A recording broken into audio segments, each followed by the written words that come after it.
The following show is for mature audiences only.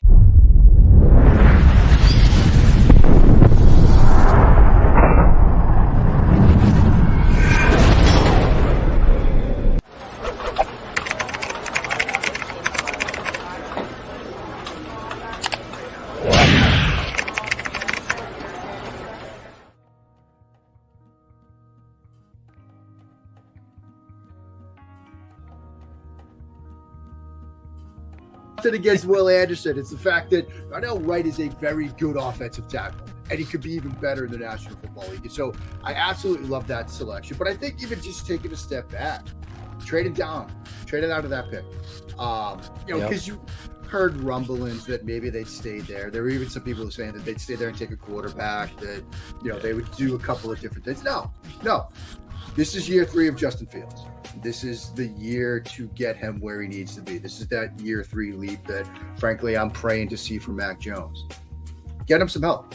To get DJ Moore in that trade, I think was massive. And we're hearing reports, out of camp right now that they're building the chemistry. And yes, it's, you're going to hear that stuff in June. Like, that's what they're going to say. But that's absolutely critically important. So getting him that receiver, I think, was a massive piece.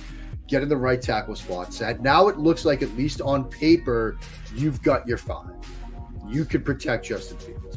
I also think that, you look at some of the moves that they've made, you might see more 12. You might see more 21. You might see bigger personnel groups. And this is something I'm going to be watching, not just with respect to the Bears, but league-wide. Because we've had this 11 personnel war that we've been living in. And now defenses have caught up. They're playing lighter. They're playing too high. They're staying 4-2, 3-3 up front, sometimes 3-2 with 6 defensive backs on the field. I think you're going to see that. And we know football is cyclical. We know it works in waves. It wouldn't surprise me if you're seeing teams go back to 12. If you're going to hear that stuff in June. That's what they're going to say. But that's absolutely critically important. So getting him that receiver, I think, was a massive piece. Getting the right tackle spot set. Now it looks like, at least on paper, you've got your 5. You could protect Justin Fields. I also think that, you look at some of the moves that they've made, you might see more 12. You might see more 21. You might see bigger personnel groups. And this is something I'm going to be watching, not just with respect to the Bears, but league-wide. The other thing about him is he could do it at all levels of the field. And I talked earlier about, if I'm constructing an offense schematically for Justin Fields, I want a vertical component to it. He can win downfield. He can separate downfield in the vertical passing game. A lot of it's explosives. Yes, there's some catch and run element to them, but there's also a downfield vertical passing element to what he brings to the table. And so I think that fits with the kind of offense we want to see Fields in and what perhaps they're trying to get to.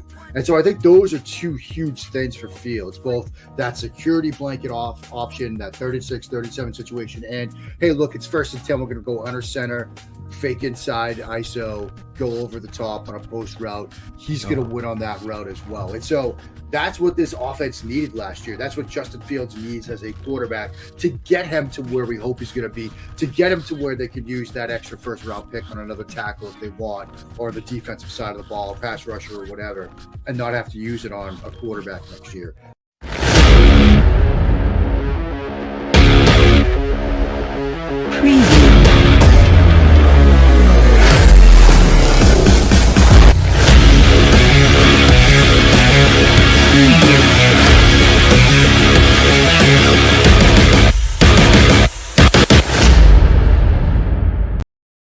How different is it going to be now that Aaron Rodgers is somewhere else?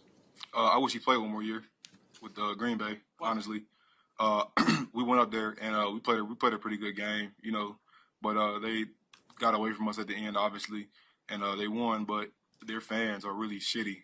So, I wanted to go back up there and I wanted to play him and I wanted to beat them and I wanted him to be there so you can see it.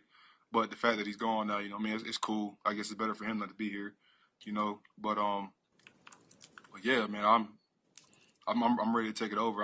It's a good time to be a Bears fan. I'm not even gonna lie to you. So this is a follow-up question I never thought I'd ask. In which ways are they shitty? Man, just the way that they're just freaking obnoxious, just yelling and all that other stuff about things that don't even matter. Like we're not even running the play, and you guys are talking about boo. Oh yeah, go green. Like what are we even talking? The game isn't even started yet. Like what are we even talking about here? Like y'all. Half of them don't even know football. You're on the air, baby. You're on. You did it. You made it. Draft Dr. Phil and the smartest man. Keeping it 100. Here we go. Goes trading up 100. Yes! What? Oh my God. Here it is! The tape never lies. Other people drop off, but we still keep rocking. You'll never know how good your football team's going to be until you play with maximum effort.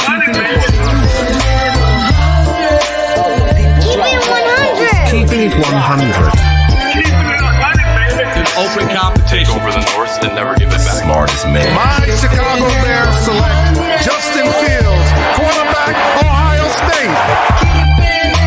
Guess who's back? The two dudes that kept it real. Dynamic duo that you love, the smartest man and Dr. Phil. Breaking down the film, never a problem, kick it straight. Most shows focus on stats, we focus on the tape. We keeping it 100, never running east to west. We coming with that truth, cause that's what our fans expect. Cut off the freaking anchor, forward to be free. But don't you worry, Shane's got the dumbest tweets. It ain't no secret, Phil and Shane got some haters. But now them out stuck like the Jew and now and later. Debaters, frauds get kicked like Coach Tabor. Cuts had to be made, we added a barber moderator. Up and down, boys got you double checking. Sad sacks scrolling like a fool drunk texting. Flexing on the truth cause you know they'll never change. Real, recognize real, that's what you get with Phil and Jimmy. What's the name? We do when we're breaking down the Bears. Fuck a play or a captain, all of the unchair. The tape never lies. The truth, you see, we laugh, we analyze, so there's no babies like Maybelline. Straight to the truth with acumen and facts. We got a stat nerd, but he's not just giving nerd stats. Car crash,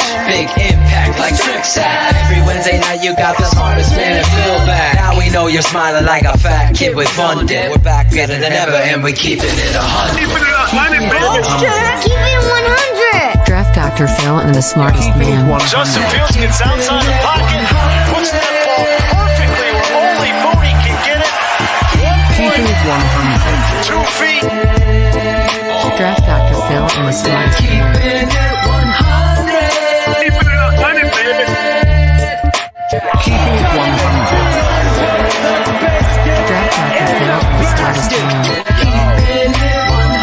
Keeping it 100, baby. Keep it 100. Keeping it 100. Birds never lie. Yeah, exactly.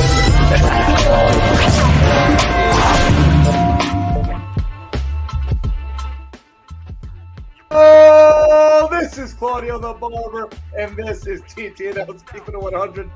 I guess I didn't hit the spot, Ivan. He's shaking his head. Listen, this is the best bear show on the planet. We all know that. Minicamp is in full swing. We got the O-line gelling. Breaking news. The tape never lies. Network breaking news.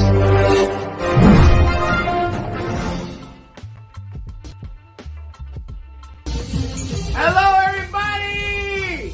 Happy birthday! Happy birthday! Happy birthday! Happy birthday! Happy birthday! Happy birthday to Mr. Cars from the TTNL Network. I love you so much. Oh, yes, I do. You are the Donatello of the show. You know, Donatello, you are. Happy birthday to you. Happy birthday to you. Happy birthday, Mr. Cars. And it's your friend Angelo.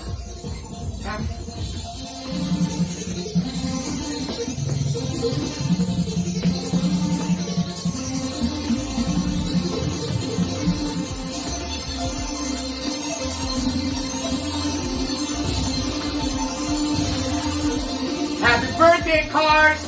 We love you from the TTNL show. Keep it at 100, baby. Cars, I'm so happy that it's your birthday. When you come to Connecticut, I'm going to give your kids a ride on the wagon with the mini bike.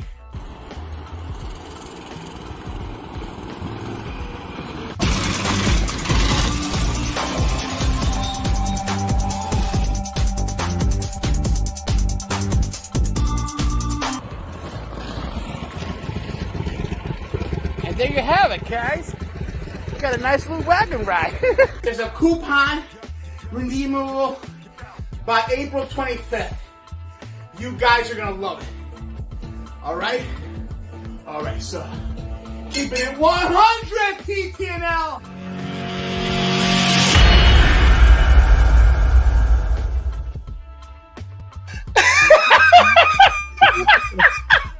That's the funniest shit I've ever seen. That was it. That was the best. Oh my gosh, it's the funniest.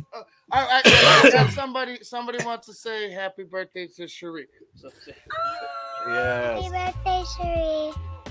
Oh, there it is. ready? Go upstairs. She hits the mark. Go. I know, right? I don't know. Hold on. I wish you told me. I would have. Claudio. I was just waiting for that Angelo drop. That was awesome. Poor Cherie heard Angelo say happy birthday. She thought it was for her.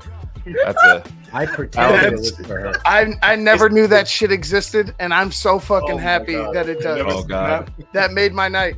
Like, we just started. It made my night. The cough. Oh my god. That I lose it at the He cough. lost Yeah. his breath. Yeah, and the tickets ninja are redeemable.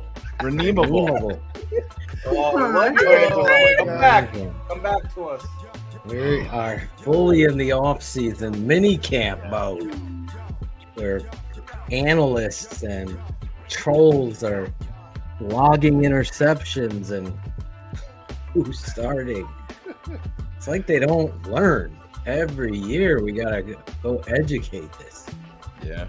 Yeah, we really could tell a lot about that offensive line with no pads on. Yeah. Thank you, Dieter. Oh my God. Yeah, they're talking about Terrell Lewis, blowing by Darnell Wright. And I said, well, yeah, wait till the pads come on. We'll see. We'll see what happens. Things tend to change just a little bit. It changed just a lot. Yeah. I don't know who's worse, the media of the Bears or the Bears themselves. Because that clip that we showed of Justin Jones appears nowhere on the Bears website. Yeah, they deleted it. They deleted it, and I think it's controversial. Is that what it is? You don't take away what was said. It's like great. I love that dude now. You actually stand by that shit. And I think the Chicago Bears dropped the ball once again by not recognizing that you're trying to build something that is going to a championship, and your arch rival has pissed in your face. Still chant, Bears still suck. They beat you, they've owned you, and you are now trying to step up to the plate and put, I understand talk is cheap, but you start somewhere. You don't delete that. It's already out there. It was right. It's fucking everywhere. Everybody's talking about it here, even in Connecticut. And you, the Chicago Bears, deleted it? That's sad. I think it was the shitty fans comment and stuff like that. It's just it is what it is. I mean, they've whatever. You don't have to isolate that. Yeah, it goes with the territory. I mean, it's a lot worse things have been done. Fucking Aaron Rodgers in front of millions of people. Fucking I own you. Tell him, Claude. Tell him. Fuck that shit, dude. Giving us the double bird. You know what I mean? It wasn't only to one lady. You know what I'm saying? It wasn't just to one lady. It was to us. You know what I mean? It was to everybody. Yeah. But no, I think Justin Jones sounded like a leader to me. Oh no, I have no problem with it at all. But I think it's funny you see, the same old people. As soon as it broke, I'm like, oh, I started the countdown for Bukowski, because that's his. Every person that was bagging on Bukowski for being a knob himself, Packers fans that don't even like him, he was shitting all over them. And now this was his chance to pile on Bears fans. I always find it funny. Yes, they have owned Chicago. They've kicked the shit out of us for years and years and years. So why are you so impressed? If we're so shitty, why are you so impressed that you've beat us? You know what I mean? Like I said, it goes in waves. They've had their time, and now all Chicago can do is go out in week one, punch him in the fucking face. And if I was Justin Jones and you win week 1 and it's dominant, I would go to the fucking podium and I said, I told you. Get used to the that shitty shit. fans. Get used to that shit. Fucking hillbillies. Yeah, that's what I would say. Yep. Get used to that shit. Listen, with rivalry and the pageantry of it, I mean, this game is the greatest game in the world. If you hadn't played it or had the opportunity to lace it up and put the pads on, you know, there's something I wish for you because it is that special. And I know Claudio has soccer, but soccer couldn't touch the ball sack of football. It's just that simple and iconic.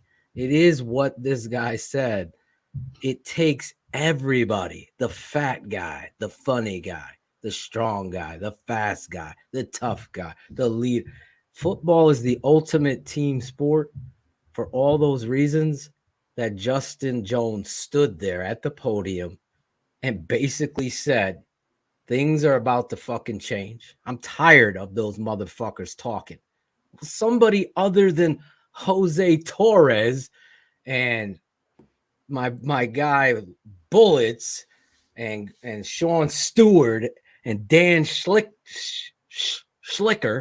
however we say his name, and all of you guys, Cherie, I'm tired of having Packer fans, you know, run up in your comments and we own you and have that. I'm tired of it. I was there, fortunately, when we beat them to win the North with Mitch Trubisky. That was a great feeling, probably one of the best feelings. But don't turn a cheek to a guy being authentic, and he's tired of it. Well, okay, bleep it out then, Bears media. Bleep it out. Shitty fans. He just felt the moment. Don't hide from it. Delete the whole interview like it didn't exist. Everybody, I mean, we see the views. The Bears go live at any point. We see how many thousands of views it gets within, 11 minutes. Exactly. People watch that unfold live. I mean, it exists out there. People record the live stream. Wait, so it's not even on YouTube? No, they deleted the whole thing. Totally? Yeah.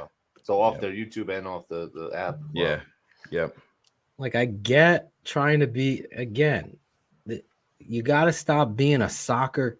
I'm not surprised that Chicago. I'm not surprised that they did it. I wouldn't have myself. I just, whatever it is, what it is. I mean, you have the owner, or not the owner, the GM of the Philadelphia Eagles out with the fans on, the Philadelphia Eagles live stream saying, I won you the fucking Super Bowl. You should be kissing my feet right now because now I'm about to win you another. That's the general manager of the team. You imagine if Ryan Poles did that, Brad Biggs would fall out of his fucking chair. And your boy actually had a follow-up shitty question. Yeah. Oh, it actually was funny though. Pat Finley, yeah, he finally got a good one in there. Pat, we got to get Pat on the show. Well, he's actually it coincides with the piece that he's been working on, a piece about the reshuffling of the NFC North without Aaron Rodgers. So that's why he was so like, why are you asking that in fucking? Because it's June in the NFL, Phil, and that's what it's. Not everybody is twisted and demented as we are. You and I had a phone conversation today, saying that talking about a daily Chicago Bears football show with Shane and Phil, and we could pull that off because it wouldn't be surface level bullshit. We could do that, and it's just what it is. They know that it's going to get reactions from not just Bears fans. It's going to fire up the Minnesota fans. It's going to fire up the Packers fans. The Lions fans think that they own the division now, and we'll see how it is. I'm not saying that the Bears are going to go out there and win the Super Bowl, but I'll tell you right now, I think the Bears are going to get their fucking shots in and surprise some people in a lot of fucking games. And that's why I flipped out that day on your boy Carr's son, because I don't buy into. Oh, we're 1 year away. No one knows. Football is so. Who's Carr's son? I'm sorry. Like you just Justin Reagan Padilla. Okay, you threw me. I was like, what the fuck? I was like, where is this? Yeah, you gotta pay attention. Yeah. Shane's only called him that for 2 years now. Carr's got a baby boy down in Florida. It's a whole nother. It's a whole nother We're gonna cover it. We're gonna cover it on Carr's keys. One of the next week. surprises. You ruined it. Yeah. One of the surprises. This is your father, Matthew Carsten. He's the Lord's son, Dustin.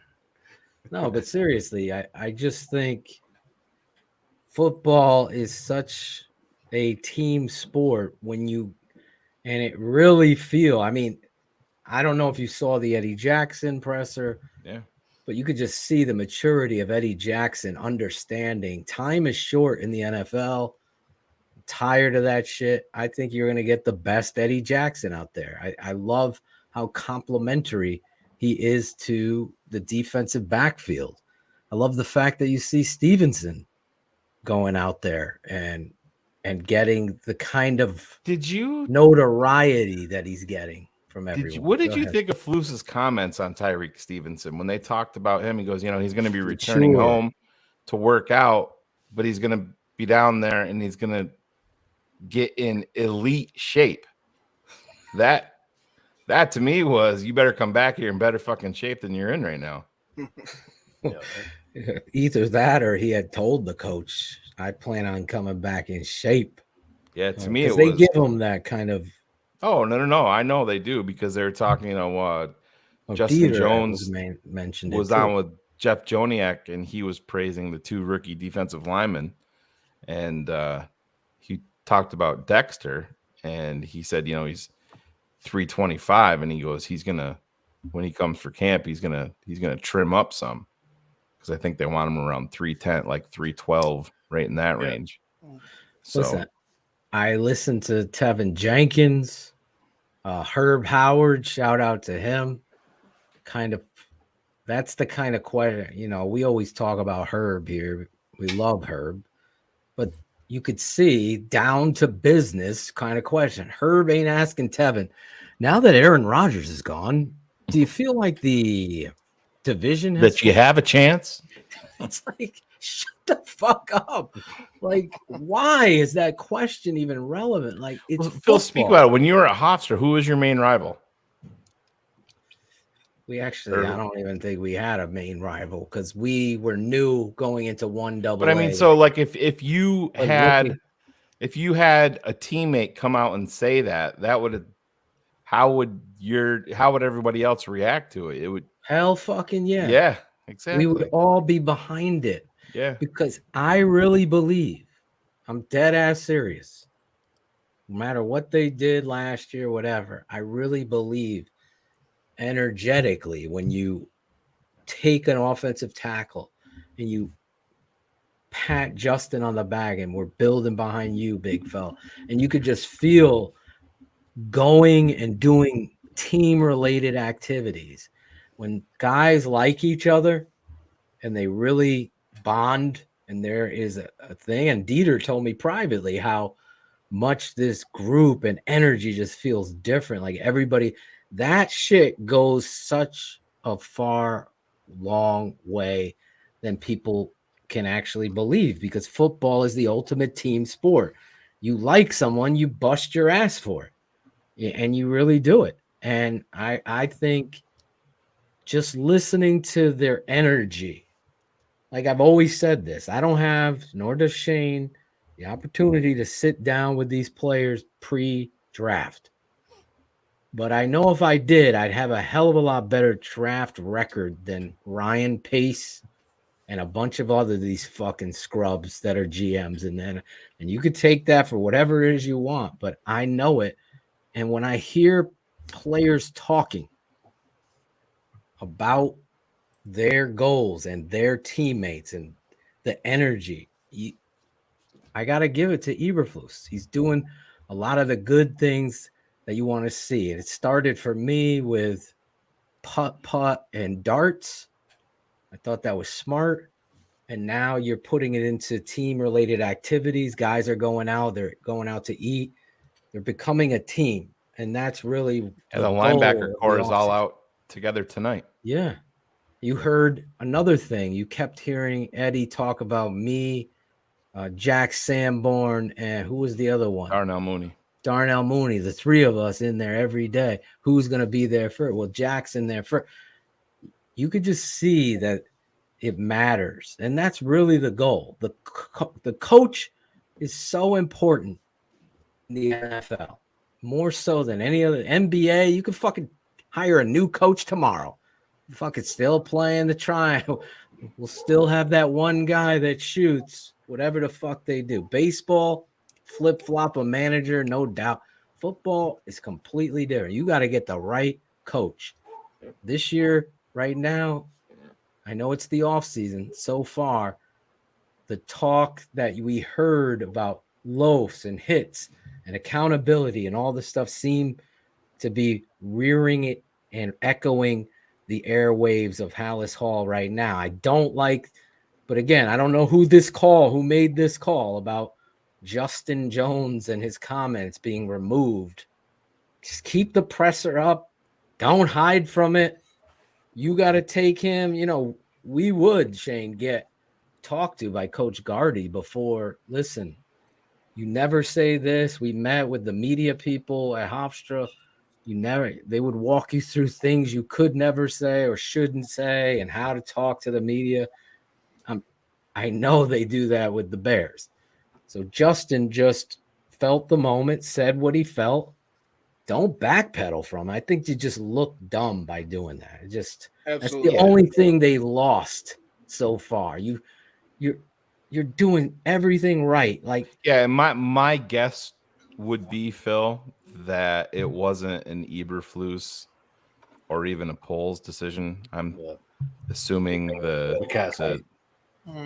Well, yeah, not even. I'm not even sure if it went to that. I'm not even sure if it went to that. Warren? You think Warren? You know, they said Larry Mayer essentially runs the pressers and has everything up like that. So I wouldn't be too shocked if he wasn't involved in saying, yeah, nix that, take that down. Well, Larry is blowing. Like the man spoke from his heart, and he spoke from experience as a player playing against the Packers. If he feels a certain way, don't take his voice away. Like that, to me, that whole like you could challenge a team one way, right? You could call out a rival one way, or you could call out a team, another team a certain way. But this guy went ahead and he was just direct with it, and you could see how it made him upset. Like that's something that, like Phil had just mentioned, you could build off of that. Like, that's something that could start a fire in your locker room, and you could grow from that and build off of that, especially with a couple of young defensive linemen that need to find that edge to them. Yeah, but take it down. Why? Who doesn't want to hear that? Like the fans want to hear it. The players should want to hear it. Shane's right. So it's the pussification of America. It's like, here's Mike Ditka's Bears. Hey, buddy, you see this jackass? This is your fucking IQ, buddy. Yeah. That's their head coach saying, guess what? That coincided with NFC North. I'm not smart. And Super Bowl. I'm just telling you, if you have this what's going on football team that kowtows to PC and politics, then you're gonna fucking lose every time. It just don't be that. Don't be that. You fucking say you should stand up with pride. Now, kids, you're gonna go there. Kids don't want to hear it, just like some fans are allowing their kids to watch this show. We say in the beginning of the show, Cherie, what do we say? It's for, what is it, adult viewing only or mature audience only? There you go. I fucked your mom. Oh, not that, Claude. You don't say that.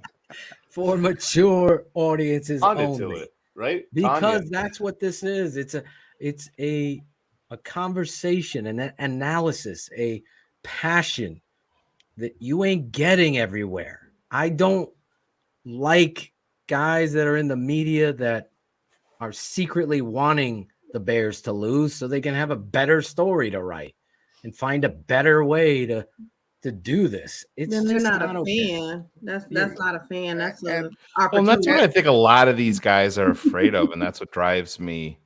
That's what drives me nuts. I know we've butted heads with Peter Bukowski, and he wants to come across like he's the ultimate, analyst, and he's not going to let his love of the Green Bay Packers get in the way of anything. But it clearly does. If you look back at his history, when the Green Bay Packers lose in the playoffs, he goes through like a 4-day phase of where he's bashing the Packers, bashing their front office, bashing Aaron Rodgers, and then he immediately turns to the Chicago Bears. And that's what makes a fan a fanatic. And that's listen, I'm going to talk more shit than anybody when we start beating the fucking Packers. We win week 1. Yeah. Go to my Twitter feed right now and get some fucking popcorn, because if you're a Bears fan, you're going to fucking love it if we beat Green Bay. I might lose my fucking Twitter account again after week 1. We'll see what happens. I'll talk a bunch of shit. I've never been like, I don't even think people could believe it, but I've never been a shit talker. Claudio could tell you, I am in the moment talker. I'm in the moment talk. Like when it's going down, I'm fucking in it. But when It's we just so slick and skinny in a hole, Jesus Christ, when we beat your ass, that's it. That's the talk right there. And that's the end. If you're going to talk now at me, then of course I'll. Yeah. Don't you remember that? Maybe you don't, 'cause you're not a basketball wear your fan, Raiders fucking shirt or whatever. Michael Jordan would always say, anybody can talk when you're up 10. When you're up 15, anybody can talk. It takes a real man to talk when it's 0-0 or it's a 1-point game.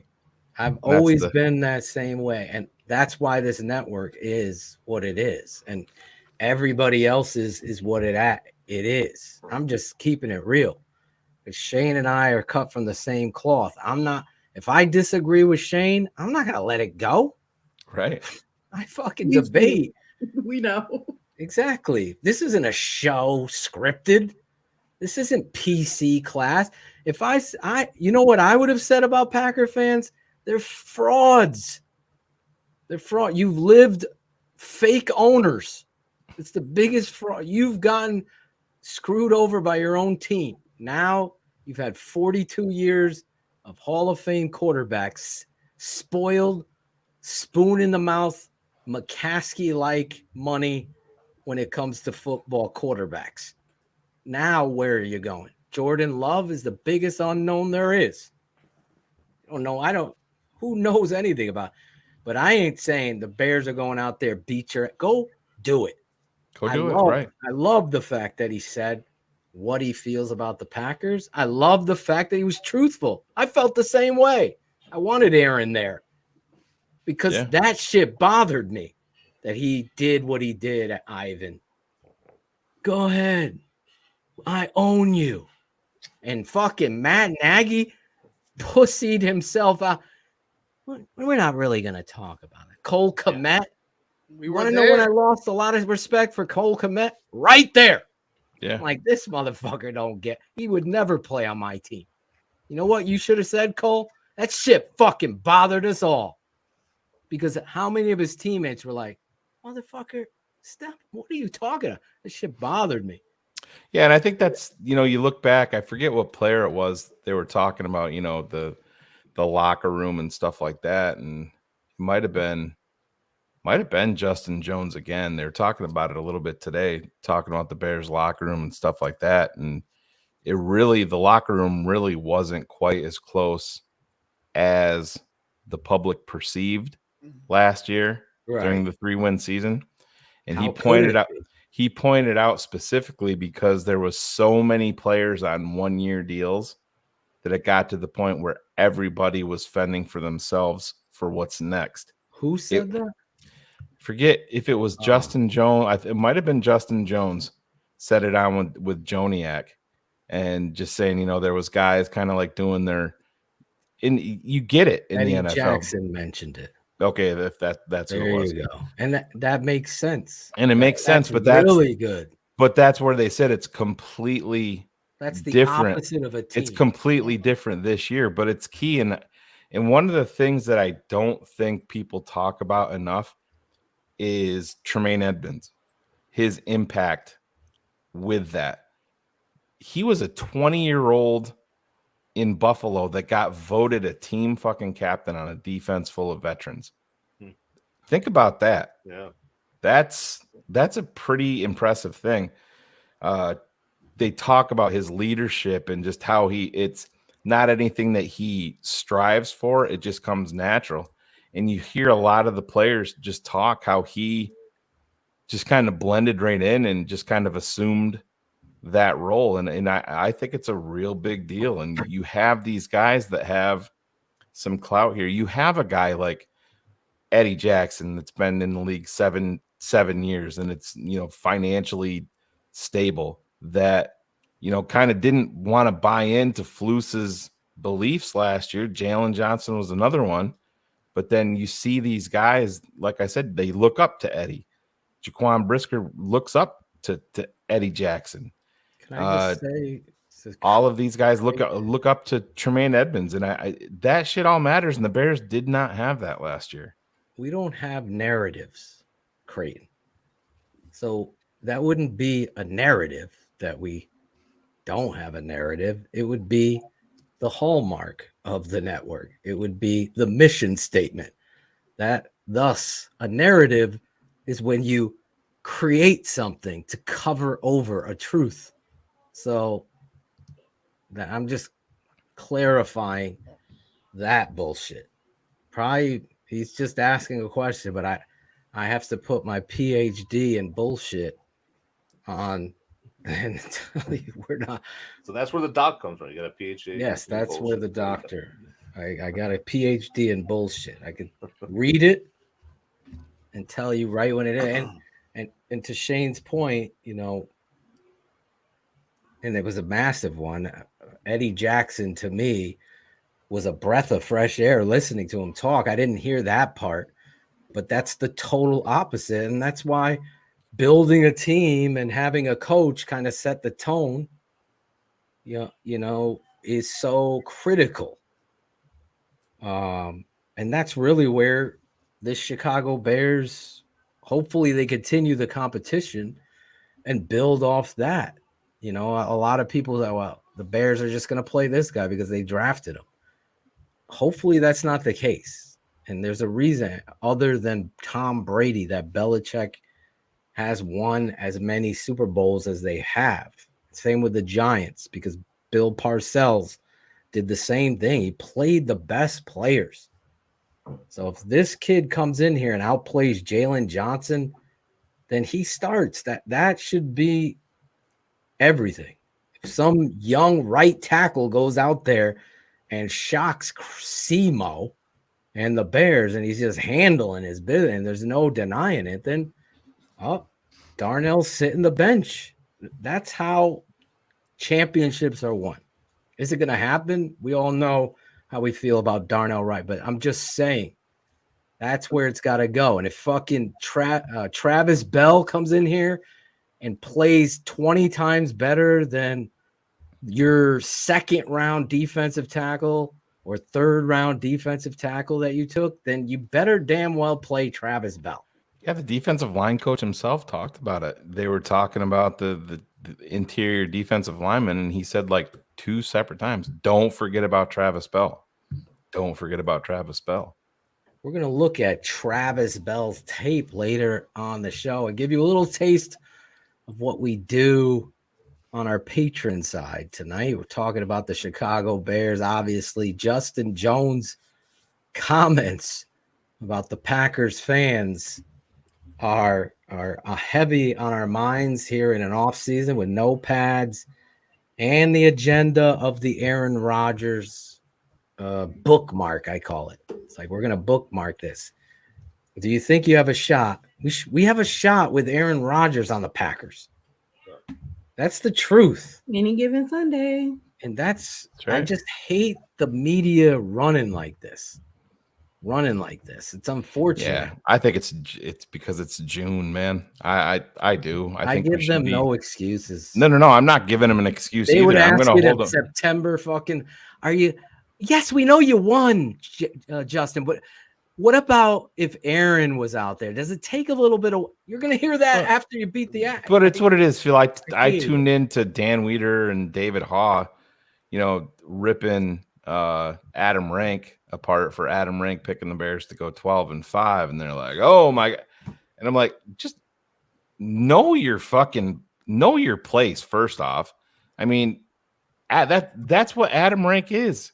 He's the ultimate Bears fan, and he's going to trend positive with the Bears no matter what. And I mean, why take it so fucking serious and do a podcast about Adam Rank and just his grandiose statements? And it's like, oh my God, to me it's just it's crazy. It's just like you read the Bears beat reporters breakdowns and they're like, Justin Fields overthrew Cole Kmet, and then Mark Grody goes on the score and goes, well, yeah, he overthrew him because Cole Kmet fell down. Well, Thank you, Mark. That's a pretty big deal. That's huge. Yeah. Not saying that he hasn't overthrown passes, he has, but this is when you want to do all of that shit. That when someone trips. I'm just saying, and you see it. And I'm not defending Chase Claypool, but you hear Eberflus, you hear Justin Fields, and another guy came out was talking about the change in Chase Claypool. And then today, Mark Silverman comes out and says, well, I've been told that the Bears are very upset with Chase Claypool and they don't like where he is right now. And, they're not very confident. And I said, it's all totally on the opposite end of the spectrum of what somebody else is saying. There's no middle ground. It's, Justin came out and says, yeah, there's been an attitude change. He's been busting his ass. His work ethic is great. And Ryan Cox and I were talking about a little bit today. Now, is that Justin lying publicly, trying to motivate Chase Claypool, or is Sylvie getting bad information from his source inside Hallis Hall? So we'll see. But there's never any middle ground. It's all Justin Fields had a bad fucking day today. Like Nick Moriano sends out a fucking tweet today saying, Justin struggled. He tried to thread a fucking ball in there today, and Jalen Johnson got his fingertip on it and broke it up. Well, this is fucking OTA. What if he didn't get his fucking fingertip on it? Right. In fucking mini camp. This is mini camp. Exactly. I just hate it. I hate it. And then, but we have to do it because unfortunately there's a lot of people that watch a lot of Bears stuff, and I don't get it. I know the fan that watches this show like kind of is in the same seat as you and I. That shit just you shake your head, you roll your eyes, and you move on. For me, I don't even watch. I watch no other shows. Shane will update me, or Ivan, or somebody will tell me something, or you send me a clip of something, and it's just like, oh my God. Shane and I were talking about Terrell. You didn't watch Pat the Designer today? I sent you the link. I didn't even watch it. Bet down, Bears fans. Oh, it drives me fucking crazy. I didn't watch it. I'm going to watch it because I want to see what you're saying, but I didn't. I was cutting the tape of Travis Bell, putting that together. But it goes back. We talked about Terrell Lewis last year, saying, you know what? He's got everything. I was talking about him last week when I was breaking down. I go, they got him listed at linebacker, but this guy's an edge rusher to me. Always has been. He's a designated pass rusher. Exactly. That's it. He'll make the team if he's healthy. That's been his number one issue. Staying healthy. I mean, he was a 3rd-round draft pick, I believe, for the Rams. Yes, a couple of years ago. 3rd round. He can pick. get after the quarterback. 100%. I loved him coming out, getting after the got everything you want. Just has not stayed healthy. In mini camp with no fucking pads on, you're making a story of this. I'm going to remind you motherfuckers in the media, not all of you, but some of you. Remember whatever Muhammad last year in mini camp, training camp. Oh, you had 4 sacks today. Yeah. You motherfucker couldn't even sniff a quarterback's cleat.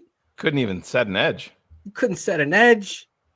He was the worst end I've seen on the Bears ever. Well, Phil, don't you remember a couple of years ago when they were tracking almost interceptions in training camp? Hold on. Almost interception. If that had been a real game, that would have been picked. That was Brad Biggs and Weeder, and you have an axe to grind. Like you should want. Here's my advice to you, Brad. You should want to report positive stuff. Hold on, Broski, whatever the fuck your name is. Did we just fucking say? We didn't say he's a fucking superhero, bro. I just said he's got everything you want if he stays healthy. Listen, doesn't mean he's even going to make the team. Yeah, that's our point here. We're talking about him as well, whatever he did today in practice. Come on, Phil. He's no good. Maybe he fucked Broski's mother and he's got an axe to grind with him. I don't know. Wow. Classic Shane. Classic Shane. Oh, we're in the offseason, dude.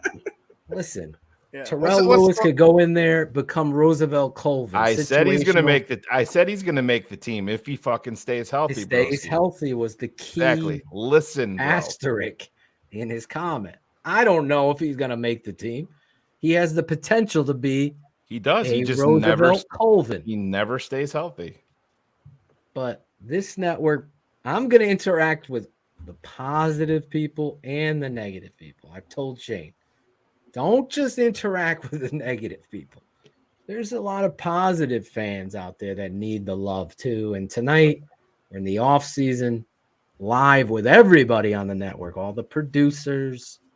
Everybody did a full night talking Chicago Bears, having some fun with the Bears. I'm just not in the advent or I'm not in the business, I'll say. Shane, what we need to do is talk shitty about the Bears. Yeah. Get people fired up. No. And then when it's just what's really gonna rile the masses, Phil? What? I'm gonna praise Terrell Lewis tonight on the show. Broski's gonna be like, I'll show those motherfuckers. I'm gonna go in the car. It's gonna fire up. It's we're very plotted, and I'm gonna say Justin Fields isn't good. Yeah. And then everyone's gonna. Oh boy! I just speak from the truth, Broski. I think I've proven myself when it comes to the Bears, especially the Bears. Broski is one of those dudes. He's gonna keep going. Yeah, have fun. Positive. 15 minutes of fame. He's done. Yeah. Put a positive up there. Yeah. Yeah. Let's do this. Daniel Perez. Ask all you TTNL heads. And the first person that was in the chat. There's a positive. Let's talk about this. That's a positive comment I put up. Keep Daniels on. His wife is positive vibes. Pooping. Yikes. As a Packer fan, shitting blood. She's bleeding internally. They can't find it. You are in our thoughts, Daniel. Yeah. I see you here all the time. Broski's really butthurt, dude. Oh my god. Broski's really butthurt, dude. Yeah. Broski. That's fine. Broski. I love you, Broski. Go fuck off, bro. Broski. That's right. It's a great name. What? There you go. Oh. Lewis would never fuck your would never fuck your mother anyway, Broski. What if Terrell Lewis has like 8 sacks? Does Broski come back? Broski goes to work at McDonald's and is like, I'm never watching that show again.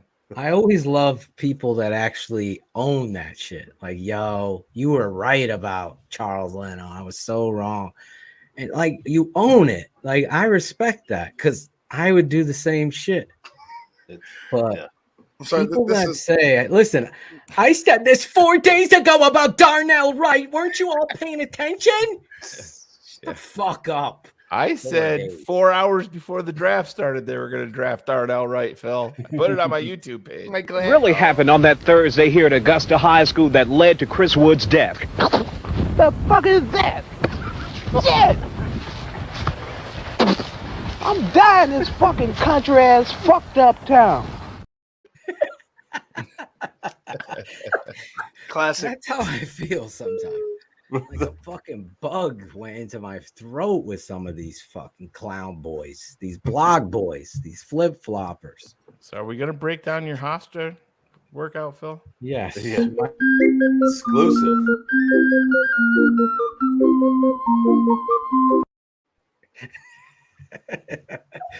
I was doing great then.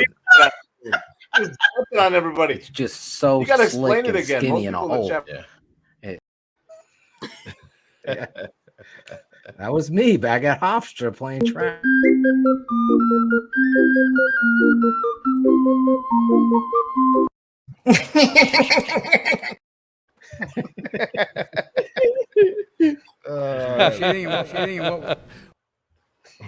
Even Ted enjoyed it. Yeah, he did. Ted Phillips. Did you get the pizza clip that I sent you yesterday or 2 days ago? Yes, from Meriden, even From though Meriden. he calls it Meridian. Yeah, Meridian. Meriden, Connecticut. Gave it a Meriden, 9-1. I think know. he admitted in it that he kind of was impressed with the owner not giving a fuck. Yeah, 'cause it looked So he very. The bottom looked Me way and Jeff different. Crooms, my buddy. Maybe we'll get Claudio too if he gets out of that. You want to go, Claude? The three of us I to do. rendezvous? I have never been there. I want to try. I also want to try Old World in North Haven. He went there too. He said that he gave it like an 8-1. I was going to remove him from that part of it. Focus on this. We're going to go to Meriden and try this pizza for TTNL. See if it stands up to New Haven pizza. We've proven it time and time again. New Haven pizza is the best pizza in the world. Yes, the world. I don't hype this shit up. It's the truth. And you Chicago peeps, tavern style. Okay, we invented tavern style here on the East Coast. You guys claim deep dish. Now you want to give it back. That's just a tourist thing, Phil. It is. Listen, Pizza Uno is nationwide. And no one from Chicago eats Pizza Uno. Hey, thank you, Da Boss. There's a positive take. Da Boss 7696. The Chicago Bears. Did you see my girl Courtney Cronin talking about my boy Tunyon? Seems like she's been listening to me a little bit here. She cut all of it, but she said exactly what I said. He's going to be the He's gonna pass be the threat. deep That, threat. Yeah, that opens up what Cole Kmet really is. No, she said he's going to be what Cole Kmet isn't. He's going to take over what he Right, is. but because they've been trying to use the people expected him to be. What is Cole Kelsey. Kmet? What is he? Phil, you are serious. You're ridiculously I fucking. don't know what he is. You're Like, acting like he's a fucking piece of if you shit were to that hasn't compare- improved He's not a every piece of- single he's fucking. not a piece of I don't shit. think he's fucking a crazy. Who You have is like Cole this. Kmet? Like if you were to compare him to a tight end in the history of the league, I'll give you any tight end. Who would you compare him to? Like who is he? I don't know. Could he be Martellus Bennett? Yeah, I think so. Martellus Bennett? No fucking way is he Martellus Bennett. How many good years did Martellus Bennett have in the league? Athletic as fuck, getting down the field. I I'm think there's a trying to lot think of who is Cole Kmet? Like I'm honest. I've thought about this. That's I can't fine. even You think- can be honest thinking about it, but you're talking about him like he's not even roster worthy. I did not say. When did I say that? You essentially just alluded to it. You're like, who the? No, I said Who the fuck is what Cole is he? Kmet? I mean, well, you don't want You him on. can't even give me a comp. All right, who's your comp? I struggled with it. Okay, really so did. I'm struggling with it, just like you are. But that's your guy. You like him. It's not my guy. I just don't think he's a piece of shit like you do. Holy fuck! He jumped on that pet. Get him off my fucking team. You can't play for me. I'll pick up a fucking grocery bagger from Meridian and I'll fucking coach him up and he'll be better than Cole Kmet because I said so. It's the dumbest shit I've heard. Kmet? He's your guy. You're defending him. Who is he? Kmet. He's a tight end for the Bears, number 85. You're 100 wrong. Okay. I've never seen any glimpse of Cole Kmet looking like Martellus Bennett. You don't see potential, Phil? You don't see some I do. potential in a confident offense. He's a disappointment. Like he does one play. Creighton's not that far off there. One play he does really good. 4 plays. Then a 5th play he drops or jumps short of the first. That's been him. Then he comes out and he does a wow play like the one in Atlanta. Like, holy fuck, is he getting it? That's all I've been saying. So who do you think gets more catches this year? It's not even close. I've said it before. I was waiting till August when we do our predictions, but I just thought it was hilarious because Courtney had said it today, and I was like, that's what I'm. Go back to what I said, Phil. I think he's going to be key to helping out Cole Kmet to what he is good at. I don't think what I keep saying. I don't think he's the downfield guy, and I don't think he's the athletic freak like Kelsey is, or like the kid from San Francisco, like Kittle is. I don't think that. Is he Dan Campbell, the head coach of the Lions? I honestly don't remember Dan Campbell. I think Carr's throughout. I think I'd remember him. I just don't remember He's like the second tight end. I think Carr's threw out Mark Andrews at one point. No way. Andrews is like in traffic, snatching shit. He's not Dan Andrews is their number one receiver over there. Dan Campbell was a lot more clunky.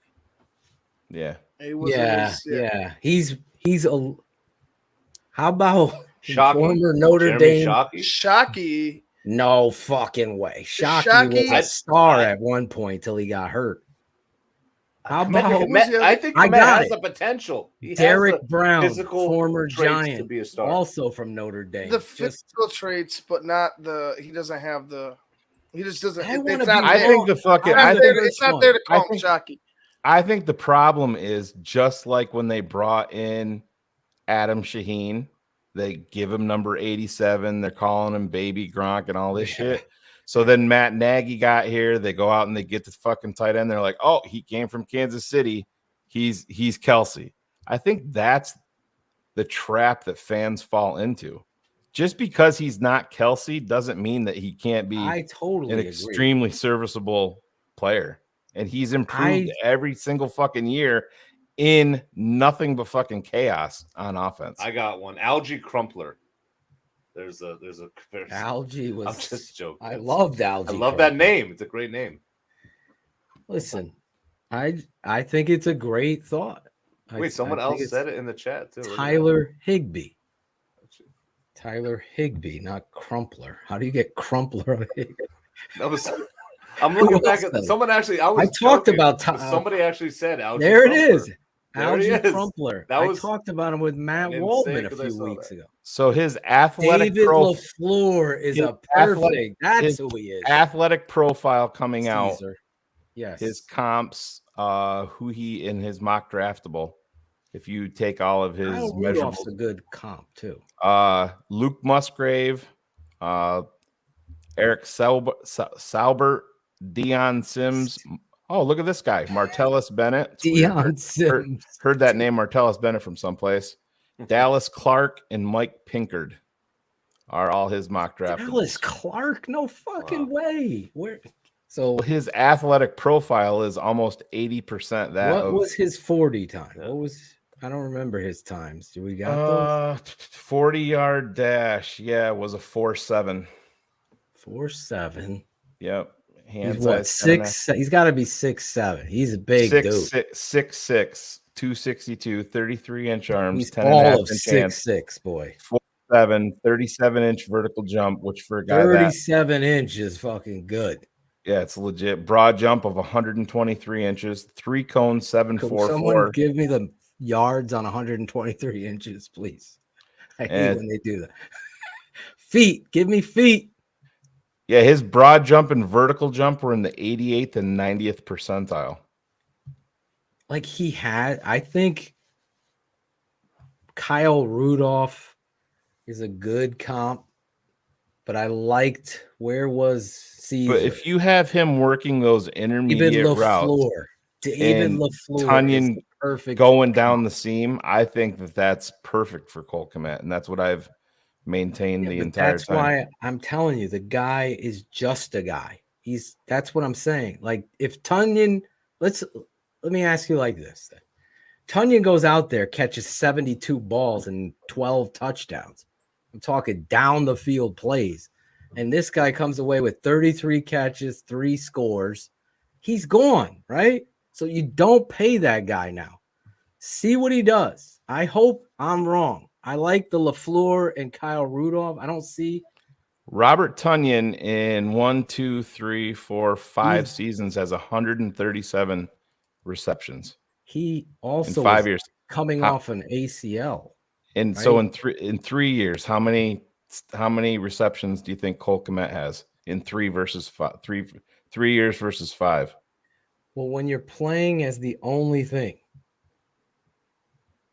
with a Hall of Fame quarterback and an elite offense in Green Bay. But that doesn't matter to me. No, of course it doesn't. Green Bay doesn't playing with a Hall of Fame quarterback he has never matters.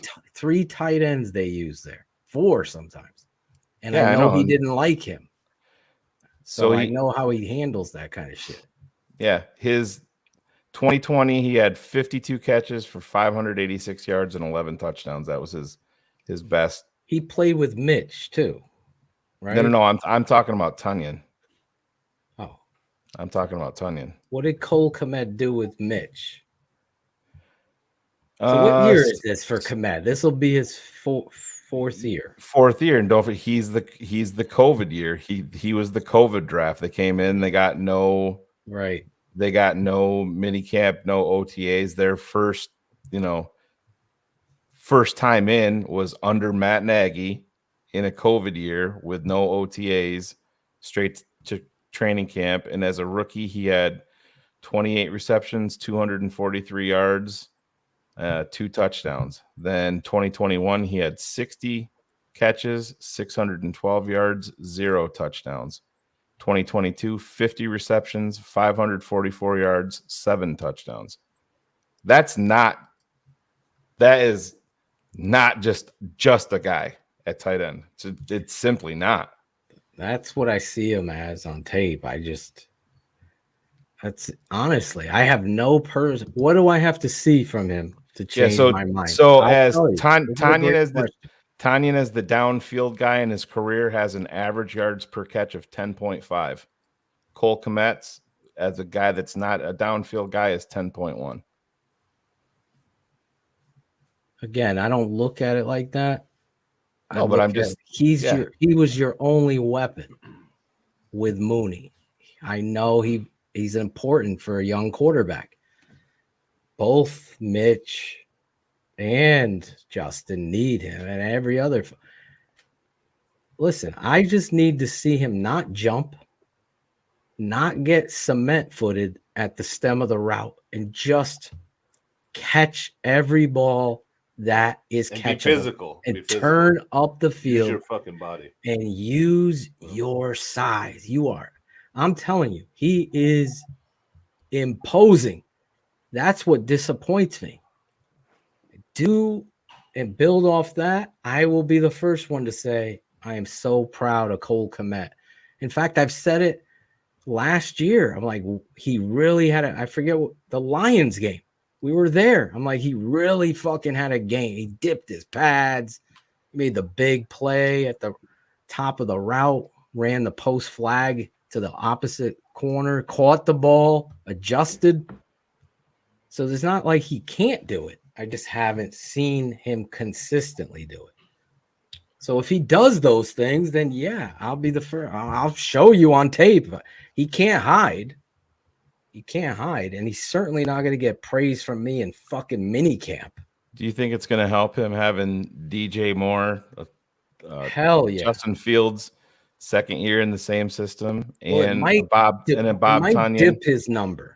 It might dip his numbers. It might so when he does have, it might dip his receptions. I totally agree, but he could be a more effective player. If he may does, have 48 catches, but he might have 13 touchdowns. I don't care. I won't even knock him on his stats. It's the performance that I'm gonna see, and you all know it too. Like, I know Shane isn't gonna be biased to the point. If he's fucking going and running as a tight end, I don't think he's you outside release and you have separation on that safety and you turn out and the ball is here and you jump and leave your feet. You've just lost a step in the NFL. You can't sit there with whoever, throw out any of these beat writers and say it's a game of inches and seconds. And this guy's losing for you. It's no different than Tariq Cohen. Here's the first down marker. I'm going out of bounds here. The same thing is going to come from me as a coach and a player.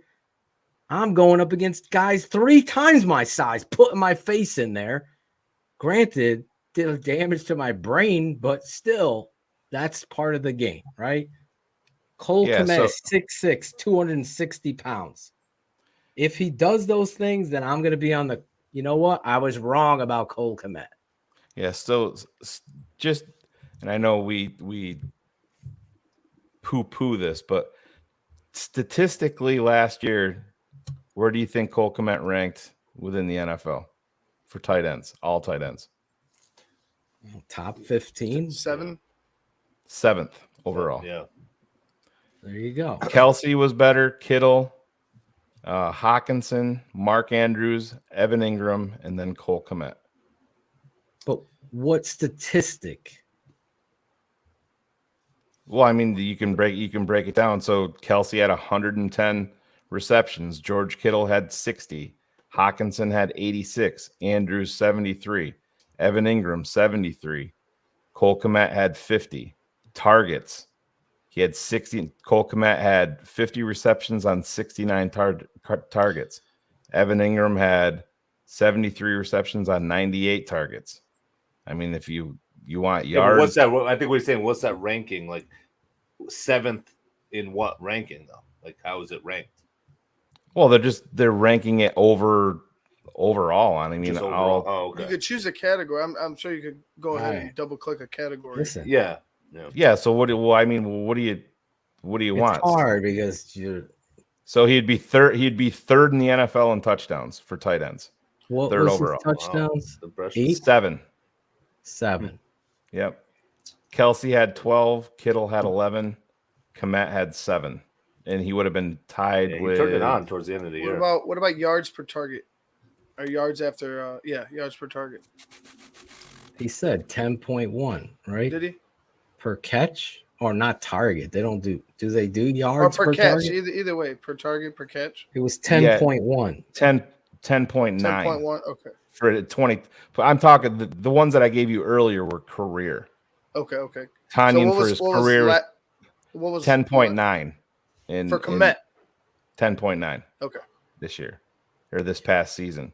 So Kelsey was 12.2, Kittle 12.2, Hawkinson 10.6, Andrews 11.6, Ingram 10.5, Cole Kmet 10.9, Dawson Knox 10.9. Dalton Schultz, 10.1. So I totally agree. He's got lots of things he needs to work on. Why the tape versus the stats. That's all for me. I don't see an athletic killer at tight end turn up the field and get you the first down. I see that. Forget Kelsey.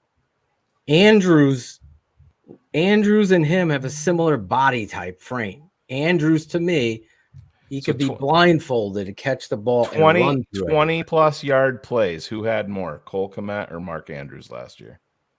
Well, it has to Andrews be was Cole hurt. Kmet because Andrews was hurt a lot. Andrews had 8. How many did Kmet had 9. Evan And Ingram had 11.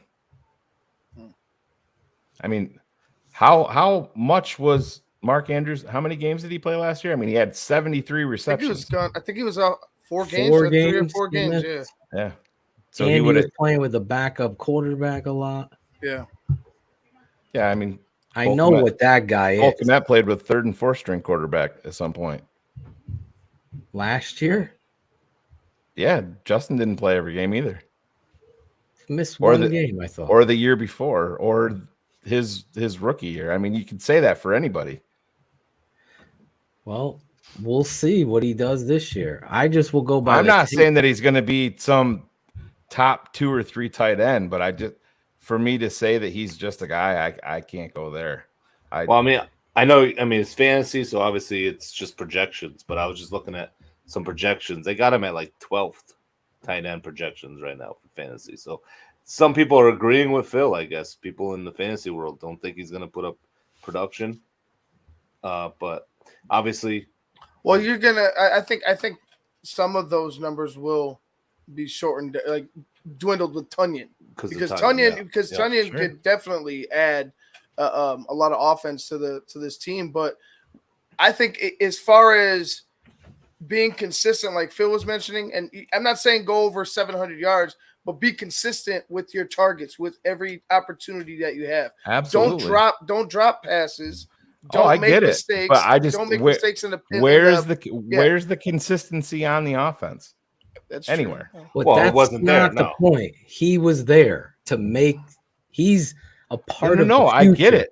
So he has to be the leader. I totally understand. There were opportunities for him. I totally understand that. But if you're telling me that the fucking center's not doing his fucking job and Justin Fields got fucking hit, it affects one thing affects the next thing affects the next thing. The moment for me. I don't give a fuck about who is his quarterback. I'm looking at Kmet now. He had an opportunity to turn and run up the field, and he just fell on the ground, where he jumps in the air and allows some fucking 175-pound nickel to get in his legs from Detroit and just drop his ass. That shit shouldn't happen with this guy. Be a killer. He has the opportunity to do it. And you're right. I'll say this. I'll clarify. He's not just a guy. He's an NFL fucking football player. There's a lot to like about this kid. If he gets this shit right and consistent, he could be better than Kyle Rudolph, who has gone to Pro Bowls. He's just got to be consistent. I don't like the thought of paying a guy that's been inconsistent. I'm not going to give up on this dude at all. I know he listens. Well, you're giving up on him if you're ready to walk away from him at 24 years old. No, I'm not. I'm saying, well, then don't pay him before the season ends. If you're in December, he's not going anywhere. You could put the franchise tag on his ass if he steps up. That's what you want from your homegrown. Maybe they don't do. Pay him now. I don't think it's going to be plenty of money. I think that's probably the reason that they're going to do it, is they can say they look at it as they can save themselves a few $1 million. Save yourself a few million with your media department, because they fucking suck. Get rid of them. Get a new media department, for God's sake. Forget about you don't like 1920 Drive? No. I don't like Larry Mayer editing. Hacker fans are shitty. Jesus. They totally have lost the vibe of the GSH, George Stanley Hallis. All of a sudden it's become, you might as well change it to GSM, George Stanley McCaskey, for God's sake. Because you're acting like a bunch of fucking fans, pussy fans at that. God, you're the Chicago Bears. You haven't played like it. Hopefully Cole Kmet, Listen, I'll be all in it. If he's in November, trucking motherfucker, get him a new deal. But don't put me in a situation like Tariq Cohen. Let's pay this guy. Tariq Cohen was I hate to say it like this, but I think it was more charity than anything. Shane and I were like, oh my. Yeah. I almost I died would of never 7 deaths. I would never put Tariq Cohen and Cole Kmet in the same fucking. And I'm sure he's a great person. Like I said, great person, but I think that was more like that wasn't a business deal. That was like a personal deal, in my opinion. That's how I saw it. I didn't see him anything. Yeah, because there was somebody tied. They couldn't get a deal done with. Who was it that they couldn't get the deal done with? And then they threw the money. Bears media department, to be clear, not Bears media. Like covering the Bears. I can't remember who it was, but they were negotiating with somebody and they couldn't get a deal done. Pace couldn't get a deal done with them, and then they threw money. Wasn't that when Robinson was trying to get paid? Wasn't that around that time? There was somebody else we ended up letting go. We signed this dude. Who was it? Yeah, Adrian Amos. No, because they extended. Amos just signed today with the Jets. Yeah. Yep. But yeah, I forget who it was. There was somebody that they were. I agree with you. There was somebody else, and they paid him. Yeah, they extended when it came through. I'm like, whoa! Was it Jordan Howard? Was it Jordan Howard at that time? I don't remember. No, I don't think so. It certainly wasn't. We paid Marcus fucking Weed. Yeah, I think that was when because everybody Taylor Gabriel got paid here. I think that was around the Robinson time because everybody wanted us to pay Allen Robinson, but they ended up paying Allen Robinson. But they signed him to a 3-year deal, a 3-year free agent 3-year deal in 2018. Robinson. Patterson? So I don't. Cordero Patterson. No, it wasn't. No, I forget who it was, but it was still a shock. Yeah, I forget who the it Bears was. do this shit. Like Jeff Graham, we just let him walk. Even Ricky Prohl, if you remember when he was on the Bears, he's like moving the chains. No, let's let him go. You're like building something. You let these guys go, like Marcus Robinson. They were going to fucking cut him. They sent him to NFL Europe. Then he showed something. Then he comes here, starts showing something. They let him walk to the Minnesota Vikings. Bernard Berrien, you can go down the list. It's like, let's let these guys prove what it is they're supposed to do. Cole Kmet wants to be a Bear. Go out there, play your ass off for a deal. Do it. 3-year deal was in 2020. Yeah. Who's? Tariq. It wasn't. Yeah, he got paid in Fuller, 2020. It wasn't Fuller. It might have been Kyle Fuller. Because I'm just looking over the roster. I'm not looking over like contracts. Yeah, 20 because he got paid and then he got hurt. I think it was the Atlanta game. Al Lyman says everyone was tagging. He went back, pay Robinson. So maybe it was Allen Robinson. I'll tell you what, Cody Whitehair looks like he's in shape. Did you see him? Yeah. Walking around looking like he's stealth. So that's good news. Tevin, I was shouting out Herb Howard, breaking the I am a guard. Give me a guard. Alan Bradshaw was right. Give me a guard. Josh Schrock talked about. Forgive me, Josh.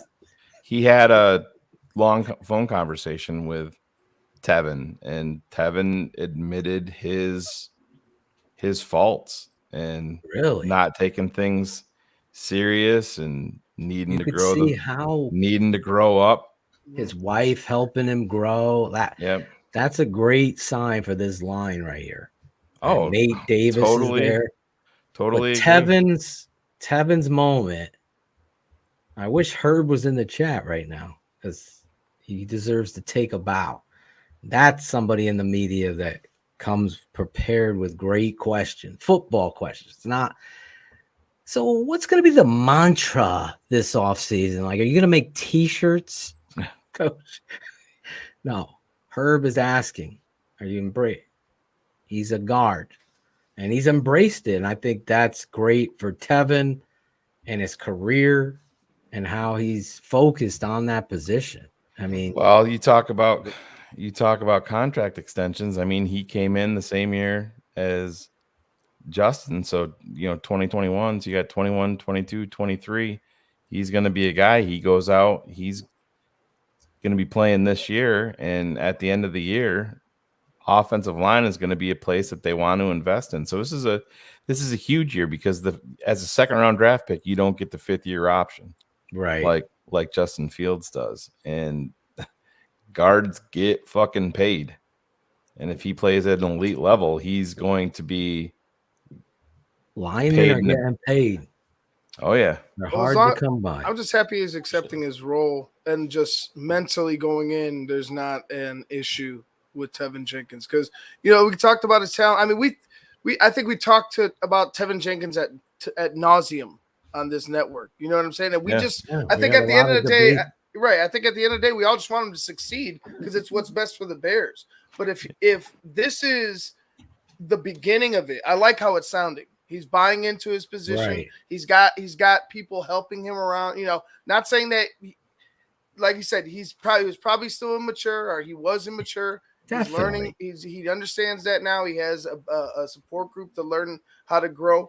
I think this is the best thing for the Chicago Bears and the offensive line. Like the offensive line with a guy like that, focus and determine that, like that could just accelerate us. It's huge. Oh yeah, it is. It's Nate Davis and then a fucking stealth Cody Whitehair.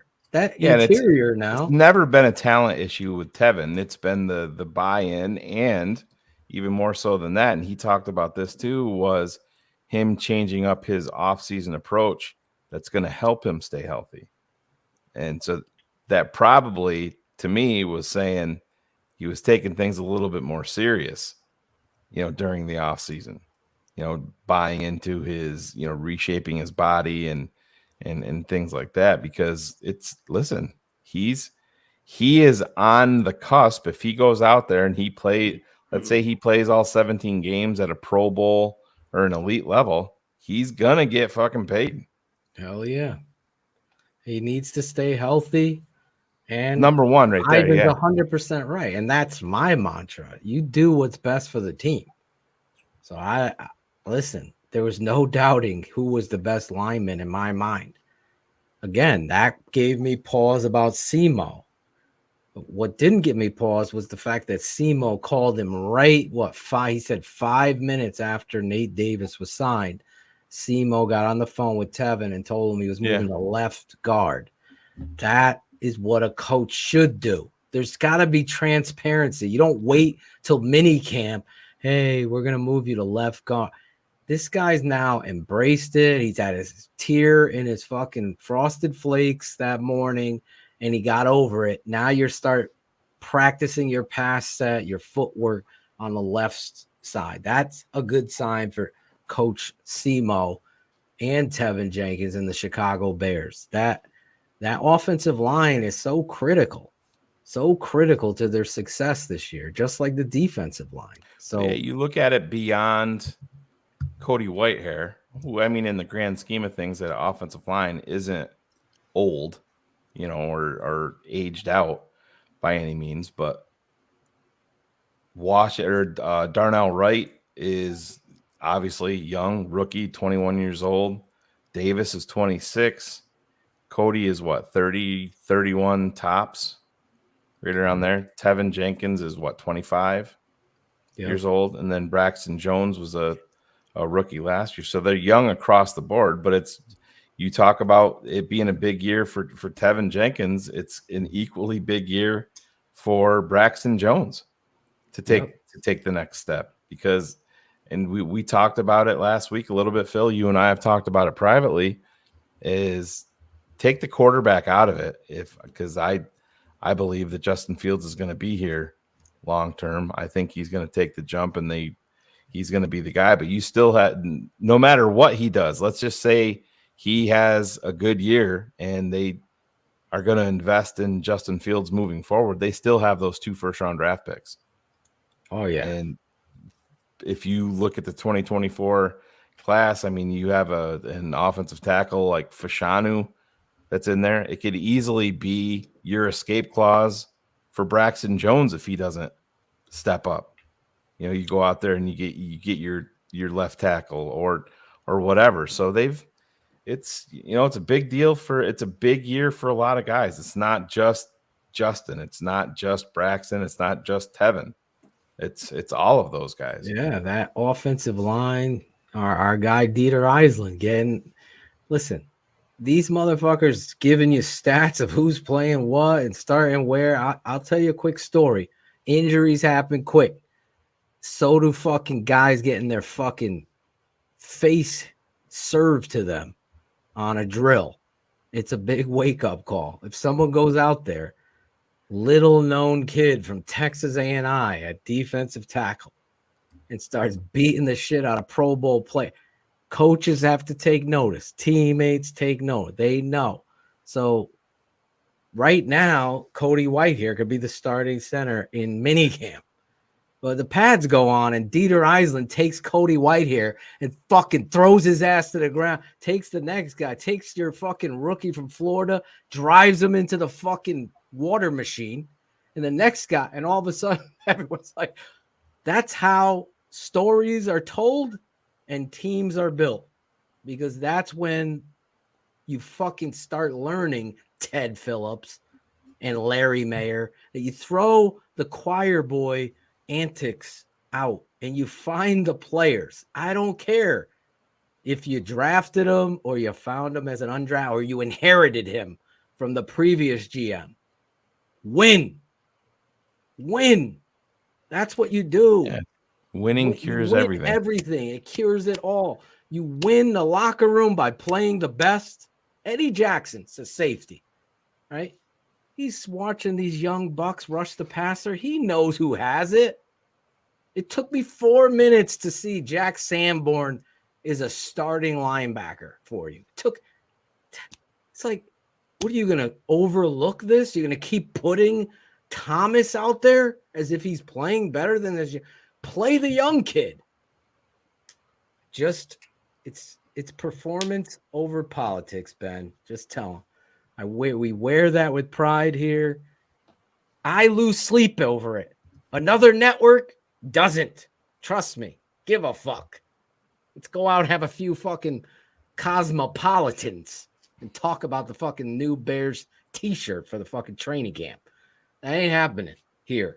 I'm going to fucking tooth and nail. If Cody Whitehair sucks, if Jervon Dexter goes and has a fucking great year, I'll be the first. Guess what? I'm going to be fucking celebrating. And some troll but you said he was not good. On tape, I got concerns. Didn't ever say he's not good. Never say. Go show me. Go show me. Oh, Jesus, don't say that, though. Cancel their Patreon. Oh, yeah, that's a whole different story. My bad. I can't wait to see this defense and this team go out there and play. It's really about those leaders in that locker room. And I'm going to give a lot of credit. If it was Eddie Jackson or is it Justin Jones, it doesn't really matter. Whoever said there was a lot of guys worrying about me, that shows you why they won 3.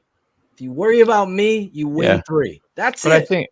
I think that fucking quote. They're never going to admit it. They're never going to admit it, Phil, but they stripped down the roster so fucking much that, I mean, they needed the guys on the 1-year deals just to put fucking bodies out there. I don't think it was a wrong decision by the GM. It's the player that said, I'm just worried about me. Oh, right. No. That's never going to win.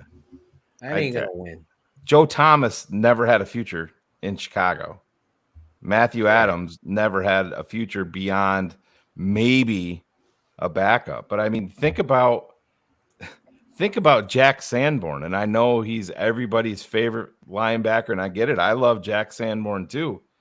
Going into the offseason, there was not one fucking person on this panel or anywhere else that I saw that said anything other than super high praise for Jack Sanborn remember back to his injury. Oh, if the Bears were in the playoffs, he'd be playing next week. He still ain't playing. So that was bullshit. But at the same fucking time, the Bears looked at the linebacker situation and they invested deeply in it, even with Sanborn on the roster. They went out and invested $75 million into Edmonds. They went out and signed TJ Edwards, and they also drafted Noah Sewell, who we broke down on our Patreon channel, checking out. And I'm not shitting on Sanborn at all. But if you can tell me, I think I made the comment last season, if you can go into the offseason, I don't think Sanborn can be the crown jewel of your linebacker core. That was I agree. I was gonna say I think it's gonna be a dogfight in training camp. Oh no, yeah, and that's a great fucking thing. Awesome. It's exactly what you want. I think it's better for the fucking Bears, but it's just nobody. When the Bears signed TJ Edwards, I said it myself. I'm like, all right, there's their linebacker signing. That's it. And then they fucking signed Nate Davis, and before we hit go live, everybody's phones were melting, and I'm like, Phil, they just signed Edmonds. He's like, fuck you. And I'm like, I'm not kidding, bro. They did. We both were there. I thought that was going to be their, and then Sanborn either going to play the Mike, he plays the Will, or vice versa. Eberflus did say in his presser that Jack is the starter. Where that is, I believe it's at Sam linebacker. Oh yeah, and it could be one and done. It could be one and done there, Phil. Because if you look, Edmonds isn't going anywhere.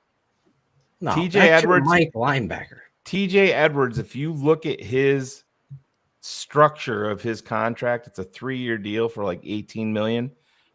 The Bears can be free of everything after one season. And if you go out and Sewell makes plays on special teams, improves capable, and Sanborn plays up to where the level that we expect him, I could easily see the Bears being like, all right, we're going to save some money here because we have to pay Tevin, or we have to pay Cole Kmet or Darnell Mooney. And then that's the way of the world. On a good team, Jack Sanborn is your third linebacker on a good team. And that's not a knock against the kid.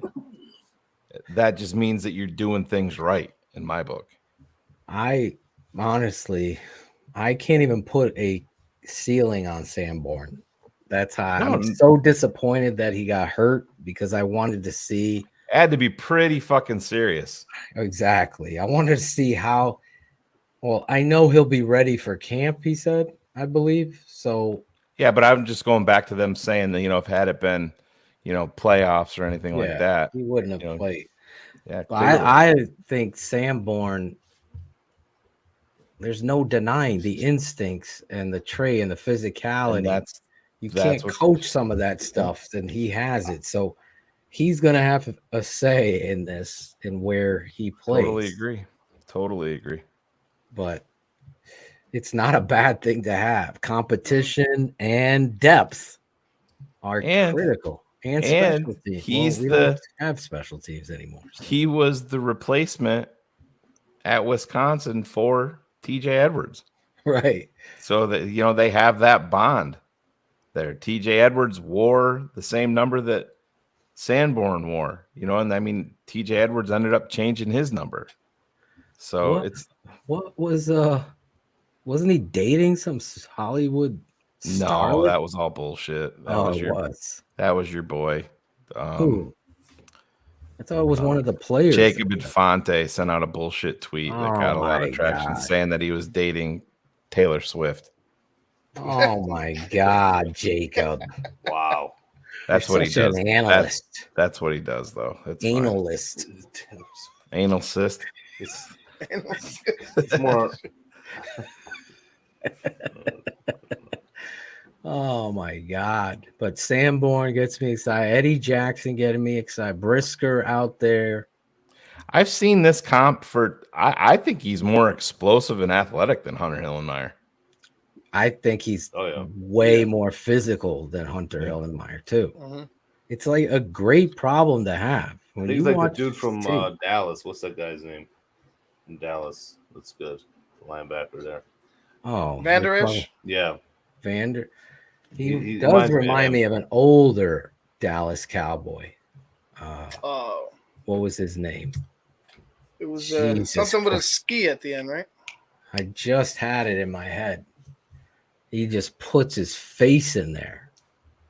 Jesus. You talking about '90s Cowboys? Or you talking about Yeah, like 90s Cowboys. 90s. Fuck. Can't think of it. You might have a little dat and win on him. Sean Lee. There it is. Maybe that Sean wasn't Lee. 90s Cowboys. Sean Lee is not '90s? Yeah.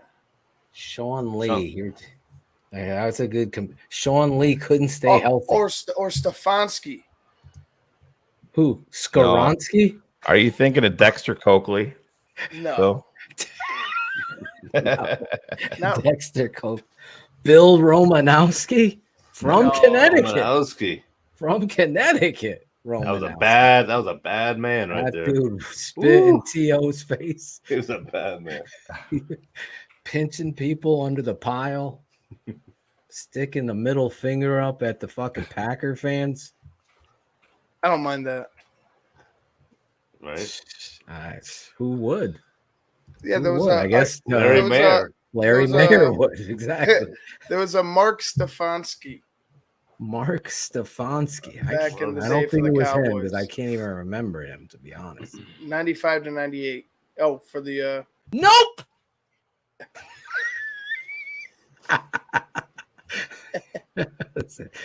Where is it? There it is. Oh my fucking God. Your lunch with Larry. Lunch with Larry. Stick to lunch with Larry. You gotta get him on the show. I Everybody think reached out to him? I think he would be afraid Yeah. to come on the show. Really? Yeah, he's been reached out to multiple times. Yeah, Mark Stepnowski was the center. Yeah. I watched a great documentary on Charlie Ward.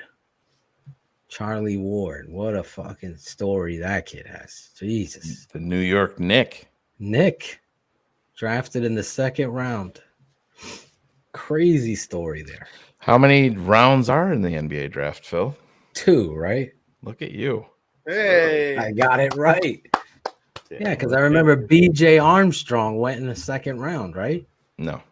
No? He was a first round? It's like a top 10 pick or top Was 11 he? pick for the Damn. Bulls. Was he? Out of Iowa. Yeah. Iowa. 1980. I fucking loved 9. BJ Armstrong, man.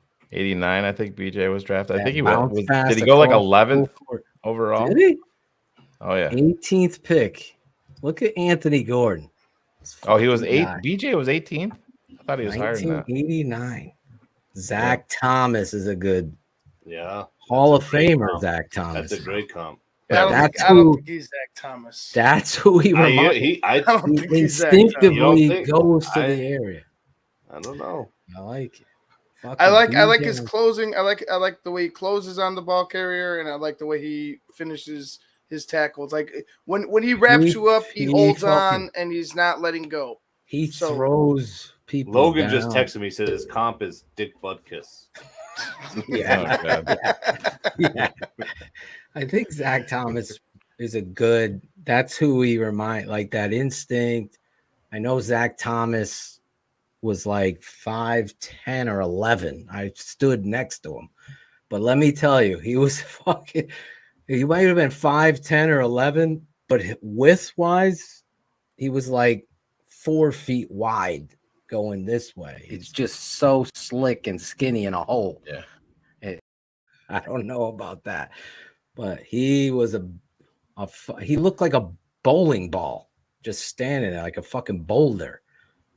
And then who was the receiver from Penn State? He played with the Dolphins. Played with them. Fuck. Really good receiver. When?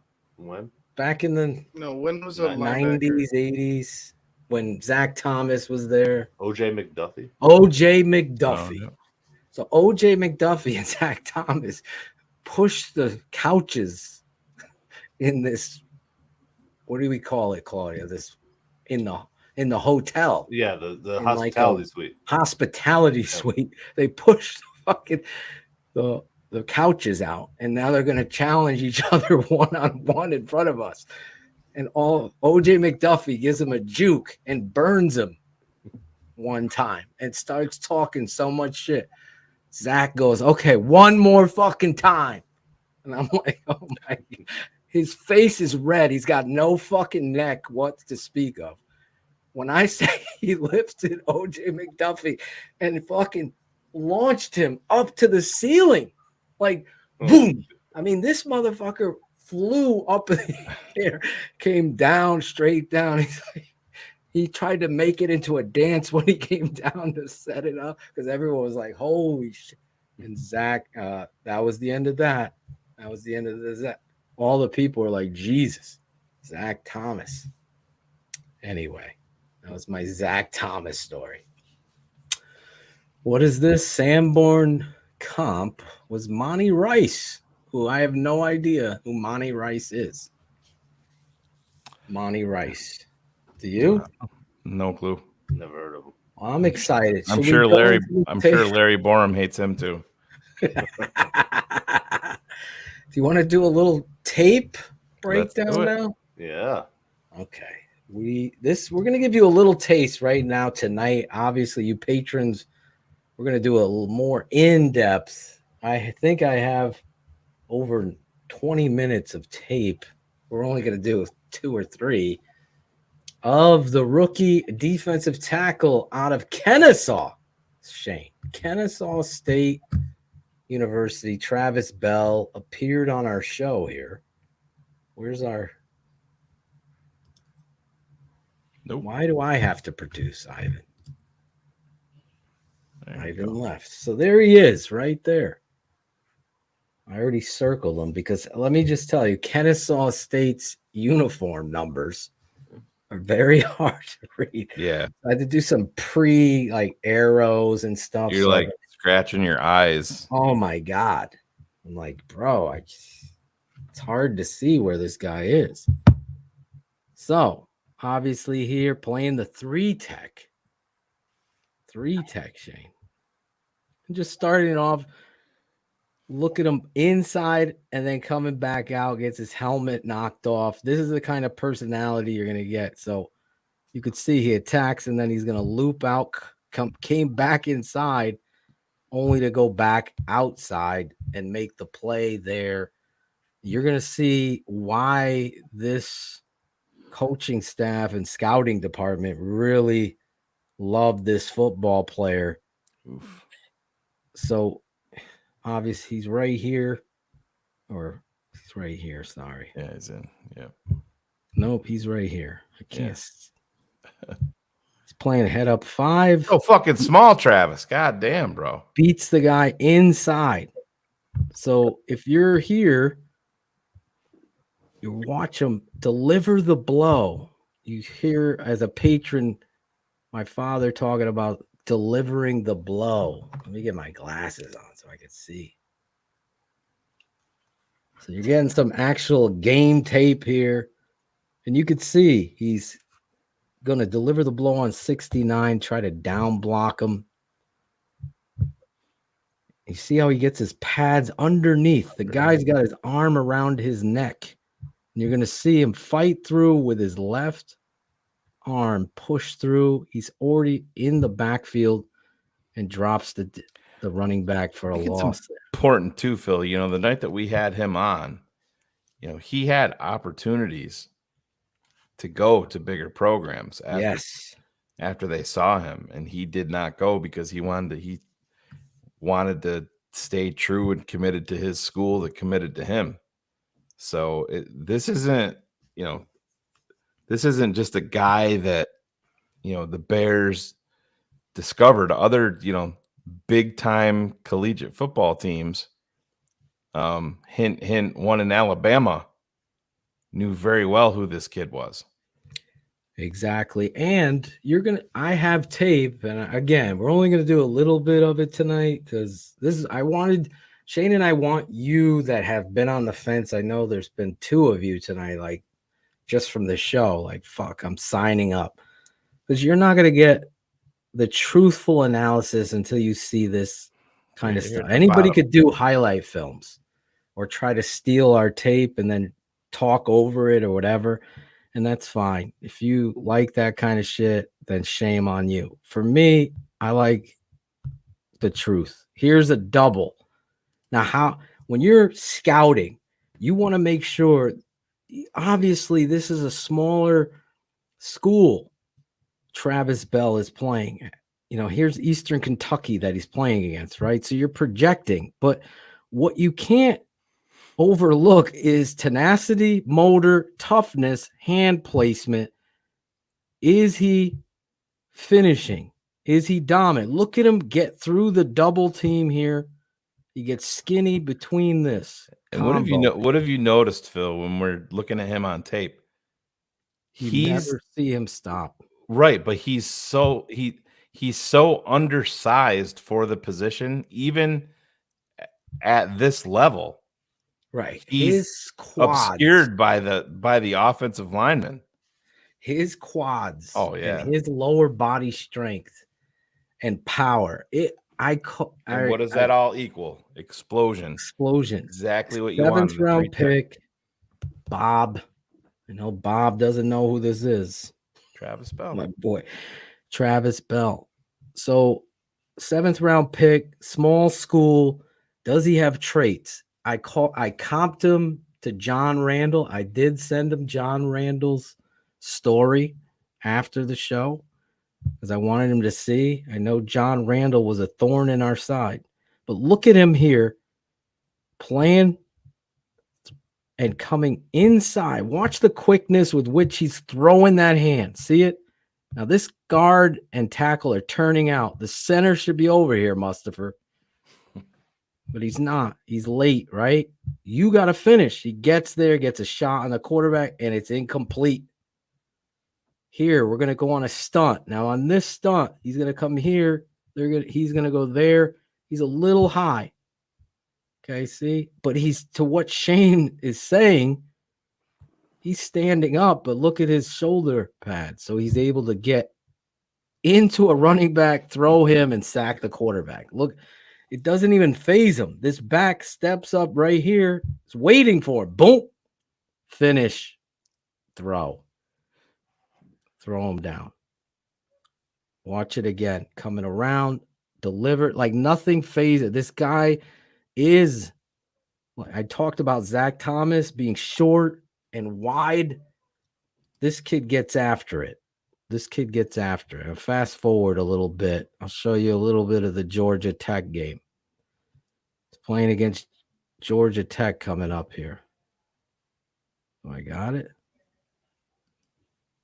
So, yeah, there's a lot of tape that you're going to want to see to get a good look at this kid. Here he is against Georgia Tech, okay? Right there. 3 Tech. Georgia Tech.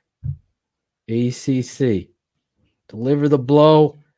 Guard tackles him. So he's delivering the blow perfectly here. Standing this guard straight up. Now you got a 2-way. Inside, is it running this way? Is he going to run here? You could see Travis throws this guard to the ground. Watch. Explode. Rip and throw. Guard grabs his leg and puts him to the ground. He's crawling and clawing to make a tackle on the play. Here he is again at the 3 Tech against Georgia Tech. Look at him. Get to the quarterback. I don't care where you're going. Georgia Tech's trying to run this gimmick play. They're going to pull and make it look like counter, but you're going to try to throw off of it, right? Look at Travis get into the quarterback. Here he is back against Eastern Kentucky. Swim. Look at him finish. There's a flag on the play, but look at this quickness right here. Explosion. And look at those quads. There's some plays on here you can't even believe. Let's go a couple more. Here he is. He should be beat here. Look at the size of this little tackle here, right? Look at him get this tackle off his feet. He's lifting him off the ground, pushes him to the backfield, finds the ball carrier, and misses the tackle. Then he's pissed at himself right there, right? Remember, we don't pick highlights. This is his tape. Is he dominant? Yes. Look at this quickness into the backfield. Finish, throw the guy down. Look at his passion for the play. Now he's playing 4-eye right here against the tackle. Swims over the guard. I mean, this should be easy for this guard to kick him. He can't do it. Travis finishes. One more, Shane. Yeah, but you think about when we were breaking down Double A, the kid from Northwestern. Oh my God, it's not even close. It's really not. When you're just on a play in and play out basis, you love the attributes of Double A and a lot of projection, but you didn't see anywhere near as much as you're seeing on tape from Travis Bell. Yes, the level of competition, but you're seeing it on multiple downs in the same game each and every week from him. Just like that swim move that you showed, Phil. That's he has it. He's he's got quick, it right now. Powerful, shifty. Now look, this is against Cincinnati. Let's do it in red for Bob. Cincy. Right? Then they go to the playoffs. Or watch him here playing a 5. It's gonna go down into the guard. Drop. Look at him bench press the fucking guard. Bench him, get him off of you. Look at him, full extension. We didn't see none of that. Where's that Cincinnati wide receiver on this play? He's not in the game on this play. Now he's looking for the football. He gets caught up in the trash. Shane, he finds a way to get to the fucking ball. Yeah. Are you kidding me? Here he is. Watch, this guy's going to fall into his legs. And he gets out of there and runs to the football. Let me rewind it again. Deliver the fucking blow. Attack up the field.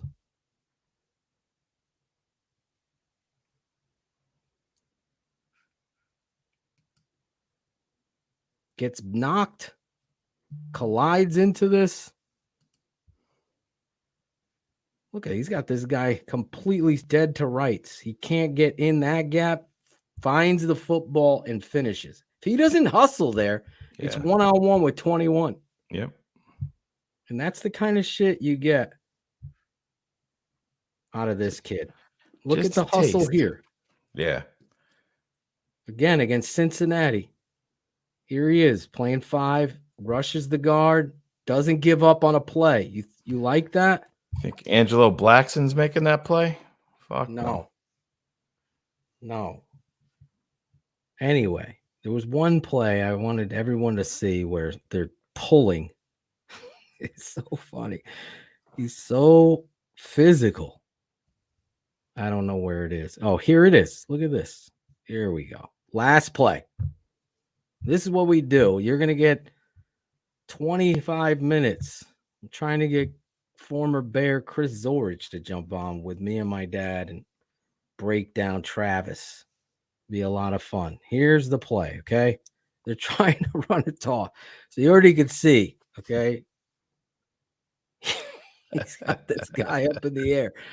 Well, watch when I pull it back and you see he destroys the play, right? You think this guy's quick and powerful? They're going to try to pull. He reads it, and that's your job at 3. Get penetration. Get into the backfield. He's going to attack this guy, launch his ass. Boom! He's off the screen. And that's the kind of power you're getting out of our guy, Travis Bell. Travis is going to be 25 years old in October. Is he? Yeah. So he's an older. He's Chris an older rookie. Yeah. Well, listen, I don't know if I get excited with the tape. Obviously, the tape tells the story. It tells the truth. And when you look at that, you get a lot out of that when you see it. It's occupying and showing. Claudio, you're even learning things on that tape, aren't you? Yeah, that's what I was taking notes the whole time. I wasn't eating. I was taking notes. A donut. But listen, this kid should not be overlooked. It's a 7th round kid with technique, power, and speed. And Shane knocked it out of the park. That's the perfect example. Hype versus tape. Double A never showed us any of that shit. No, you're always waiting to be like, oh, that's. I compared a little bit to Jalen Carter, but even with Jalen Carter, you listen. Was he perfect? No, but there was some plays you were like, holy shit.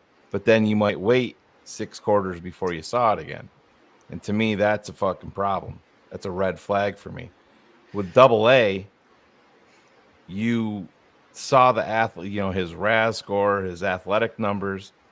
And yes, he was. I still can't understand why they're playing him outside.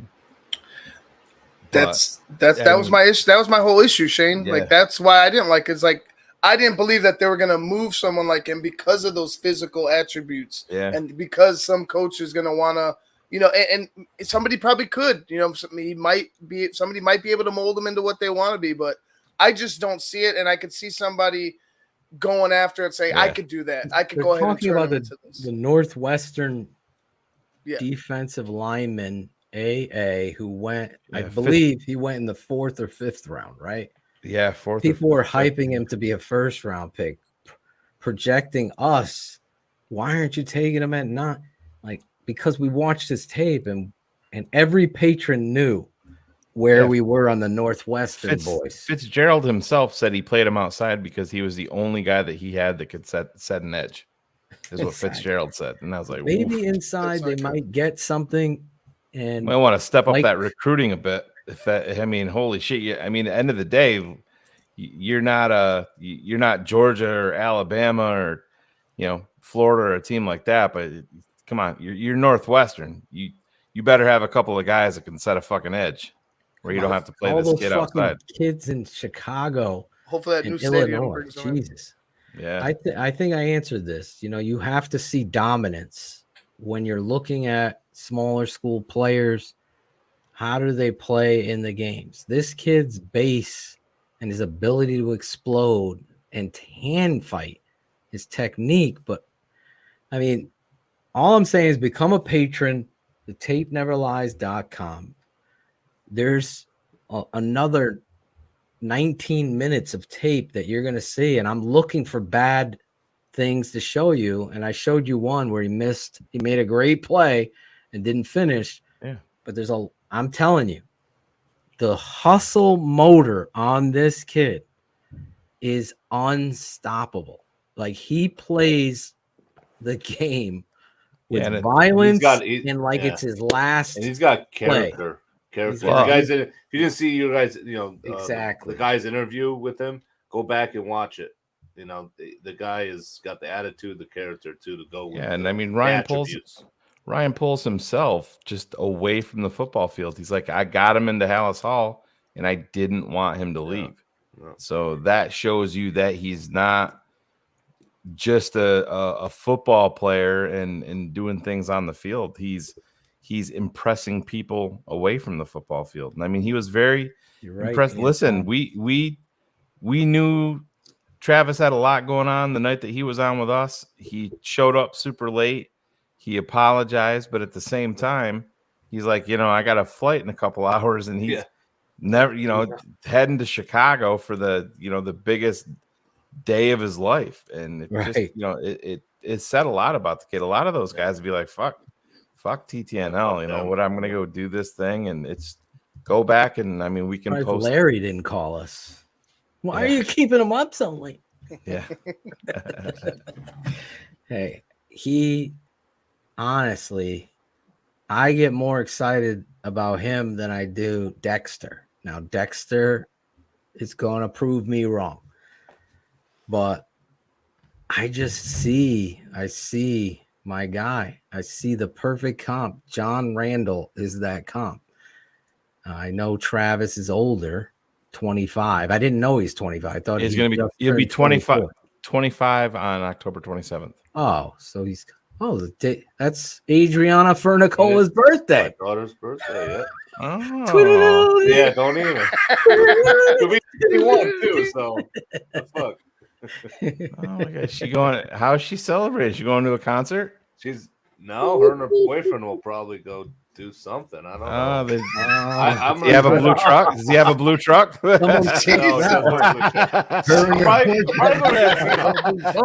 it. She spends more time over with him now than at home. So what are you gonna do? Probably go do something. Oh my god! I fucked your mom. Maybe we'll do a casino. Oh, that's what I said. Adriana's boyfriend coming into the house to say so. Hi, there you go. Yep, I like it. There he is, the big defensive tackle from Notre Dame. Can I get him on to break down Travis Bell? This weekend is Father's Day weekend. Him and Larison are out hunting UFOs. So am I. Did you see all that over shit? the place? Yeah. The Vegas one? Talking about the Vegas one? My wife was going crazy over the Vegas one, Claudia. Yeah, so was my son. I think is there any video? I'm like, this guy's circling shit. I go, I can't see shit of what they're talking about. You're telling me out of all those people in that family. So there was a thing that came down from the sky. You could see it on like a cop's camera. So that happened. But then a family called 911 saying there was like these 10-foot tall aliens in the. Only if we had. I'm in space. I'm in space. Just clip that. I'm gonna tell you, shit in your hat and get the hell. Go ahead, Claudia. I'm sorry. You muted yourself. Claude's on mute. Did someone mute him? Am I good now? Yeah, you're good. Okay. Muted. Yeah, no. So a family called 911 saying there was like 9-foot, 10-foot beings in their backyard right after that happened. So, but none of them got video. I saw a video of them. I want to see it again because I haven't been able to find it again on the internet. The heads there's one where they're in their yard and they're like opening the gate and they're looking out. Yeah, but I couldn't see anything. You could see something, and I looked. I can't see anything in the truck. A damn thing. He's saying it looks like the heads of what are those? That's the problem with most UFO footage. Exactly. Yeah. People are moving the fucking camera phone around like this. Holy shit! Look at that. You get scared. Listen, I saw a UFO back in the late 80s, like 88, and Unsolved Mysteries did a whole thing. If you watched it. Unsolved Mysteries. Are you on Unsolved Mysteries? Let's throw curls. If you haven't seen Unsolved Mysteries, the new one on Netflix, I suggest you check it out. It's fucking great stuff. But there's one episode, because everyone's different. There's one episode where they're talking about UFOs that on the East Coast, they went into Massachusetts. All these people were calling. I was in the backyard. It was like sun was just gone down, but you could just see the, what do you call it? The setting light in the back. And this motherfucking ship was like right over the highway in my backyard, of Claudio's backyard too. I was coming around. We were playing kick the can.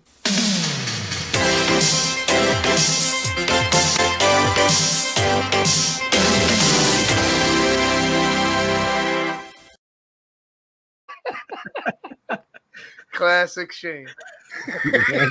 The best drop ever. Listen, I saw the ship It fucking was sitting there floating, and then it just went poof, like it just didn't vanish. It fucking just took off. Like you could never, and I never saw it again. Jeepers creepers. The only Exactly. the only one I've heard of, I had never seen it, but it was on the south side by the airport, by Midway Airport. There was a bunch of people sitting in their cars, I guess, in traffic. A bunch of people saw it in the airport, in traffic.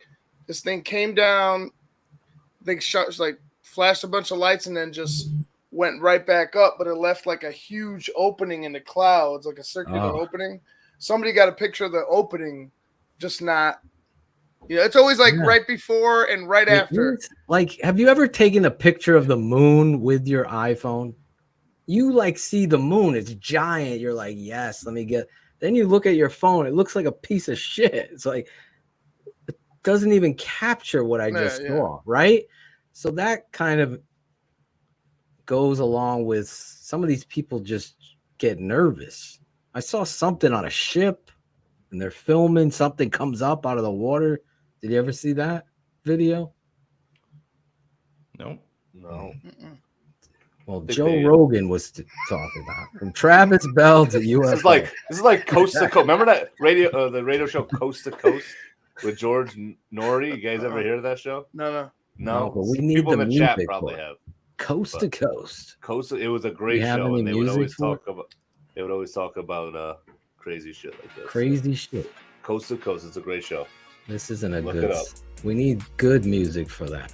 I like that cup, Claudio. My guys. No, that's not it.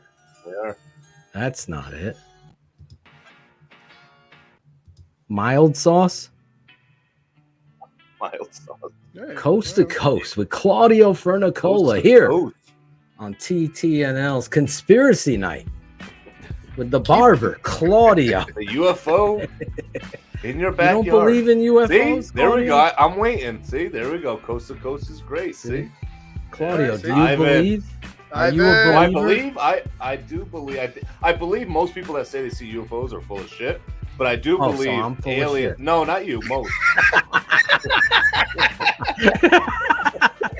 But I do believe aliens exist. I mean, come on, dude. The fucking universe is too big. There's just no fucking way.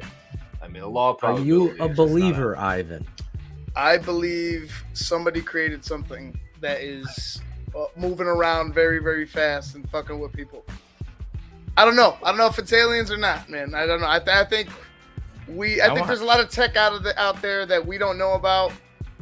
It could I just don't know. I think it's somebody fucking with us from down here. What's Cherie's thoughts on aliens? Cherie, UFO? I don't Oh, believe no. Claudio. I don't believe most of the people that claim that they see it. Yes, Phil, that includes you. Oh my God. I'm gonna make this up. Keeping it 100. But I do believe that there is life out there because the universe is too big. I just think that the aliens are too advanced to even deal with us. So why come here? There's a lot of evidence. They're only here for What's this TTNL. Antarctica shit, you know. You ever see That's what Prometheus? it feels You guys like ever see that movie? Prometheus? I believe aliens. movie. Yes. Yes. Prometheus. That movie. When's part 2 coming out? They already came out with part 2. They did? Yeah, they had a part 2. Yeah. That movie Yeah. scared the shit out of me. I'm not gonna lie. Oh, I love that movie. Prometheus. Prometheus is Fucking badass. amazing. It Listen, wasn't what was the second one? I believe that there is aliens. I really do. There's a lot of conspiracy that kind of washes over. Have you do yourself a favor? Look up the Grand Canyon and some of the stuff they fucking hide from us there. There's fucking ancient Egyptian fucking hieroglyphics in these caves and stuff that government doesn't want us to see that in the Grand Canyon. This shit's for real too. I'm like, there's shit up in the Northwest that is And Ted Phillips was the mastermind of all of it, and Ted Phillips is the reason why, and the only reason why, the McCaskies have control of the Bears right now, and it's Absolutely. Oh my! You missed the best part. And Ted Phillips was the mastermind of all of it. And Ted Phillips is the reason why, and the only reason why, the McCaskies have control of the Bears right now, and it's not under Hallis' hands. Day. Hey guys, what's going on?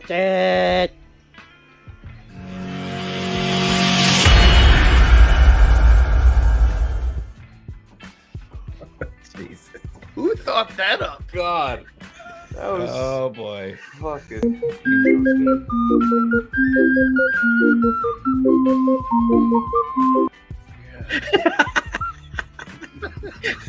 The perfect transition there. Take it out on me. Oh my God. UFOs. Do you believe? Are you a believer? Let me know. Let me know. Should I call Angelo? Are you? Am I? Yeah, I think the universe is a pretty huge place to just have us, all by ourselves. I agree. You look I wish we can get Yoko on to tell his UFO story. Yeah. Yoko's got a story. He's got lots of stories. This guy's got a story. I can only imagine the smells coming out of that thing, but he's just at a It's coming back next week. Yeah. Audio keeps After muting. his board meetings. Board meeting. That's what it was. They said aliens stink. You're on the air. You're on the air, baby. You're on the air. Listen, I wonder if Larry Mayer believes. Oh yeah, he does. That's why he keeps his job. Larry's a fucking alien. He is an alien. That's the only way. I love all. He's a very nice dick that any woman would love. Yes, Larry. Yes, Larry. What was it in X-Files? The truth is out there. The truth is out there. Thank you, Cherie. Truth is out there. I believe. You watch Ancient Aliens, Cherie? No, I don't. Oh, see that? You're missing out. That is some, very convincing stuff, Ancient Aliens, because you got civilizations all over the world. How do they have communicate that have the same? They don't have no Twitter. Drawings and all that shit. They didn't have Twitter. How about Fire in the Sky? You ever see that movie? It was based on Nope. a true story. No? Yes. Fire in I the did. Sky is one of the best alien movies. Suggest you watch it. Listen. Based on a true How story. many? Well, what the guy said was. There's some deep. Somebody was sending me some stuff on TikTok. These guys are like deep in this shit with the Antarctica and the. Is it Antarctica that we're not allowed to go to? Is that where It's it is? cold, man. Who wants to go there? Didn't you see the Transformers movie? Weren't they all hidden in Antarctica? Yeah, there was Wait a some. minute, no spoilers. No, this is like the one that was out 15 years ago, Cherie. Jesus. Oh, okay. The Yeah. other one just came out, so. The new one. The new one, my son said is great. I have not seen it. I haven't seen it. Have you seen the Miles Morales Spider-Man movie? My son has. I have not. I need to go see that one too. Those are the two movies I would like to see. Creed 3 is on Prime. Yep. Gotta see that. I still haven't seen Top Gun yet. Oh, really? Me either. Yeah, I gotta watch. Watch that. I'm in the same boat. I gotta watch that. I've been trying to. I gotta figure out, is Antarctica an alien base to boss? One night. My cousin Yes. worked at Area 51. Oh, that's right. Yep. And He knows. like this is like legit, no bullshit, but it ruined his marriage. Oh yeah. They would be they were on vacation once in Germany and his fucking phone rang and they said be down in the lobby in 15 minutes and he couldn't even tell his wife and he was gone and she may not see him for 3-4 weeks. It was like that. And him and his wife ended up divorcing, but yeah, he was very much involved. And I used to always ask him, and he just used to shake his head and go walk the other way because I was always pestering him about shit. We do have some early footage of Kevin Warren back in the day. He was on a talk show, Shane. Yeah. Aliens. Here's Kevin Warren, pre-Big Ten Commissioner. Can I find this in Arlington? Oh, good grief, yes. Oh, boy. Let's see how long it is. Let's hold it out. This guy is probably close to 5 feet. Texas rat snakes are going to be one of the largest snakes that you find in the Metroplex area. What the? Get this thing off me, man. Get this thing off me, man.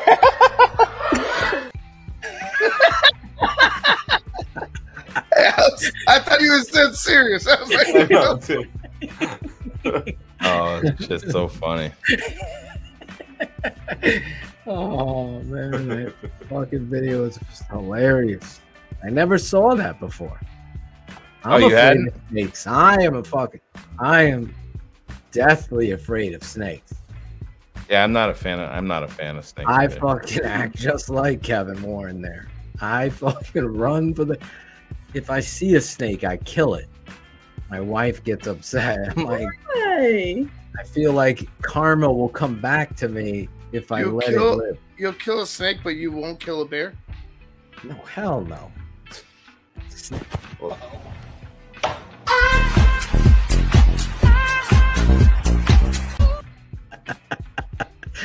that the worst clip ever? My God. Wait, play that again. What the fuck was that after he hit?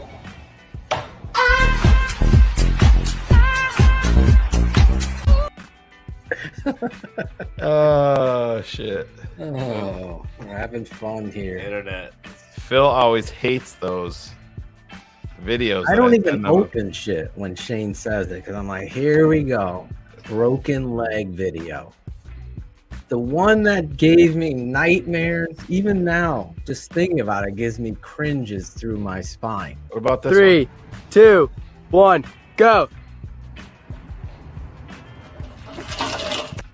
Oh. You didn't get hurt that bad. The one when the guy jumps off the fucking top rope and his legs just fucking clap. Yeah. I'm like, I can't look at this. I'm with you, Phil. I don't like those videos. Oh my God. Shane will always. I'll get up at like 5 o'clock in the morning. I'll just randomly send Phil this morbid is what I envision video. Shane to look like after he sends it. Like, bro, I can't even watch that shit. Oh my God. I need to loosen my life up with this. The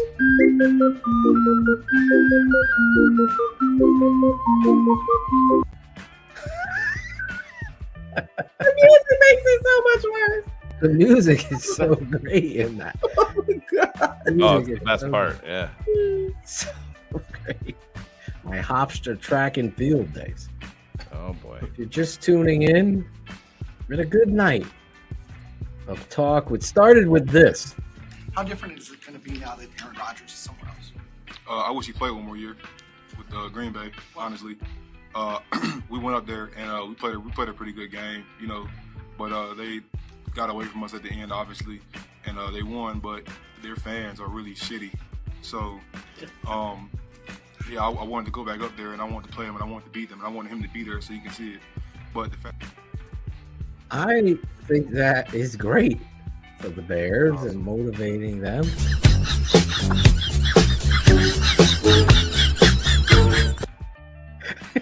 And so is that.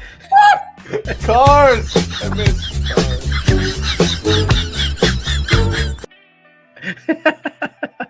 Cars and Tevin Jenkins. Is that Tevin shooting like a stadium video that'll play during the He was season? at Carr's house. Oh, him and Cars are in the same. I'm sure we'll get dinged for 7 seconds of beat it. Probably. Fuck. We do have the music under it too. Those see what motherfuckers aren't gonna get us. Smoke weed every day. Smoke weed every day. I know I will.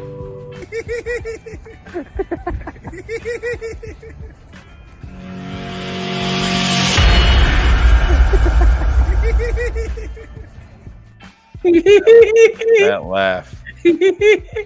Cherie has nightmares about that laugh. It sounds like your fingernails on a chalkboard. It's our guy, Angelo. Listen, I was happy Justin Jones stated that he wanted a piece of Aaron Rodgers. He doesn't want an asterisk. Will you beat us without Aaron Rodgers? I already can hear it now from Packer fans. Got their written in excuse. Anyway, we had a good night. We broke down a little tape of Travis Bell. We had seems like every 3 weeks, the Cole Kmet debate. What will Cole be? I can't wait to see what he's going to be. I'm not smart. I know, Shane. That was mean, Greg. Unemployed Greg. What's Wait, no, that? he is taking the leap. Unemployed Greg. Yeah, he's taking the leap. I talked to him. He's full-blown sportscaster now. I got it up. Yes. Claude's excited. That's it. He's excited. You know, good luck to him. I'm excited for him. Didn't even thank me for being the guy who started him. You know right? who you are. You know who you are. I know who I am. I'm just a fan. I'm not a football evaluator. Yeah, you also are a very rich fan with plenty of access to the team. If only you'd let us have some of that access to the team, George. Will they be on Hard Knocks? They still haven't announced. When is that? Yeah, when is that? Usually weeks ago. I think it'll be the Jets. Yeah, well, it's either Jets or Bears. It's not going to be fucking Commanders and Saints, right? Saints is the other one. I know the Saints was one. Yeah, it's Commanders the other Saints, one. So. Commanders. Bears Go and fuck Jets, yourself. That's right. Go fuck yourself, Commanders. Who wants to watch the Commander? They don't even have that name. They might have to change their name. They should change their name. Yeah, they wouldn't. They wouldn't let him trademark it. Yeah. Because of the was it the Army Navy game? What do they call? Is that the Commander's Trophy? Yes. That's it. It sucked. Who picked that name anyway? It was terrible to begin with. The Washington football team was better. Yeah. They didn't even come up with a new logo. They just kept the W. It was so. Commanders. They might be a blessing in disguise, Commanders fans, Redskins, whatever. Anyway, you've said it all. We're going to wrap it up. Shane is going to be happy. Claude's going to be happy. We know what time it is.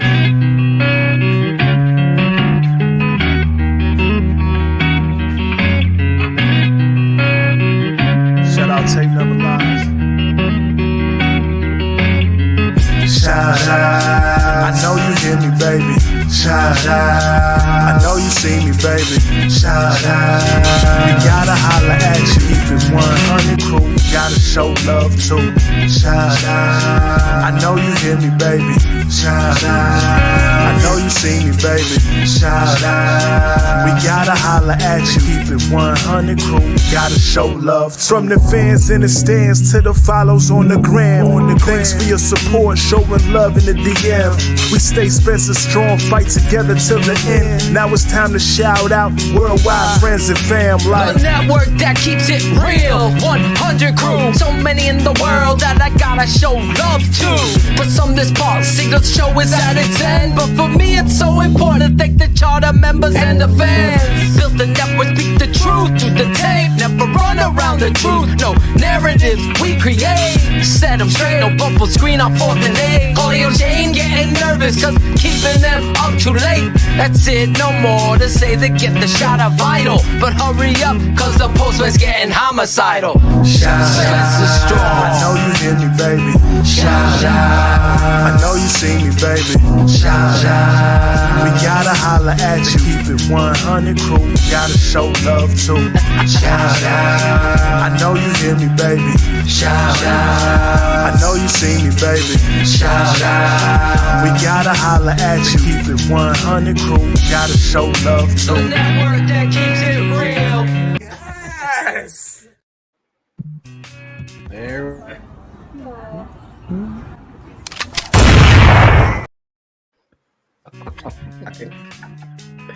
This guy loves that video.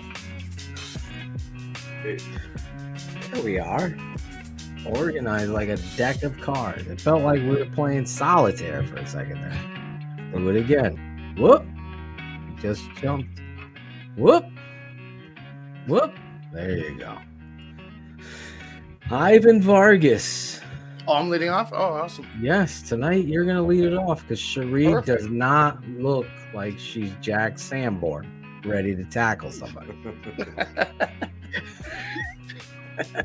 Well, anyway, shout out to Cherie. Love you, Cherie. Happy belated.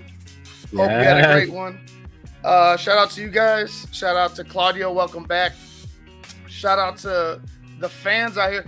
But a big, especially go fuck yourself to Edgar Zuniga. So Edgar Zuniga, hopefully you could go fuck yourself. Fuck your mother. Fuck her mother. I don't care what you do, but fuck your family, buddy. Go fuck yourself. I don't know why, but I guess I missed that one. Yeah, I know. Fuck him. Ivan if Ivan says go fuck yourself, hey man, go fuck yourself. You Fuck your mother too. You earned it. But happy birthday, Cherie. I missed you. I love you. Thank you. Jeez. Edgar Zuniga chain. Look. Oh. I got fired up with that comment. 10:45 that was sent. I like the timestamp now on the comments. Oh, you get the timestamps? Yeah. In the start. In the star, you could see. Oh, there goes. They put them everywhere. Now Jackal's never coming back. Hey, you're back just in time for us to let you go. Oh, the Bears are coming. That's what she said. That's what she said.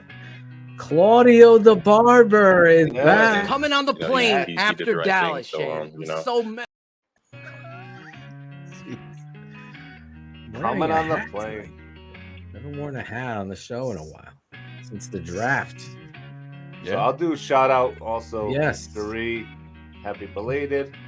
Thank you. You know, I hope you had a great time, whatever you did. Shout out to everybody in the chat. Obviously, it's always a good conversation. People always making great comments, making us laugh.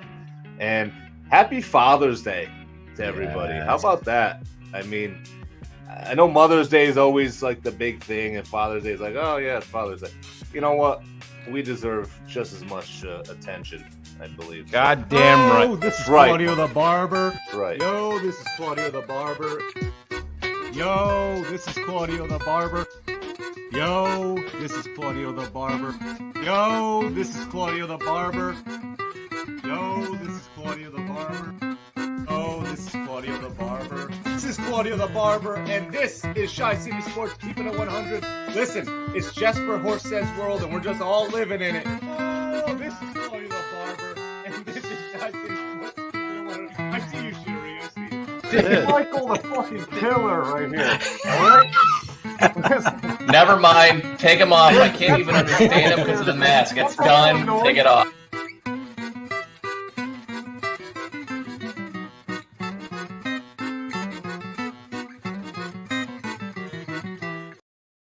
There it is. A Best classic. Photoshop ever. Never gets old. Never gets old.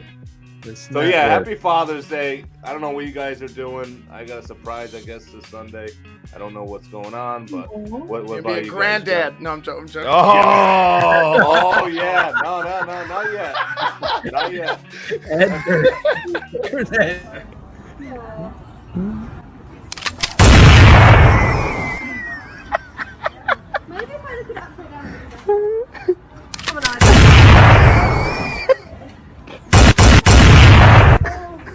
He just whacked it. Stop, right? Come on. Yeah.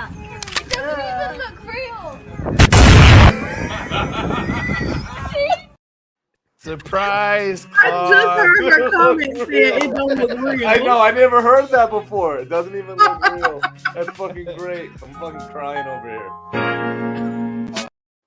The other one is she's like, oh my God, he whacked it. Oh no. Like, oh man. Claudio, are you with Edgar right now? With that comment from Ivan? Jesus. What really happened on that Thursday here at Augusta High School that led to Chris Wood's death? The fuck is that? Oh shit. This never gets old. Oh my God. The fuck is that?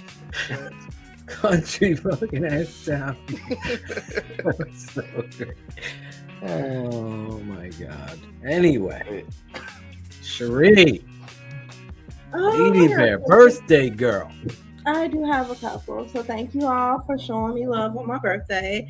And thank you to everyone who reached out, wished me happy birthday. For those of you who reached out to me on Facebook, I'm sorry, I do not check Facebook. I actually deleted the app. So I still have the account, but I don't see anything that y'all post on Facebook. So I'm not ignoring you. I do appreciate that you took the time out to wish me happy birthday. I'm sorry I didn't see it.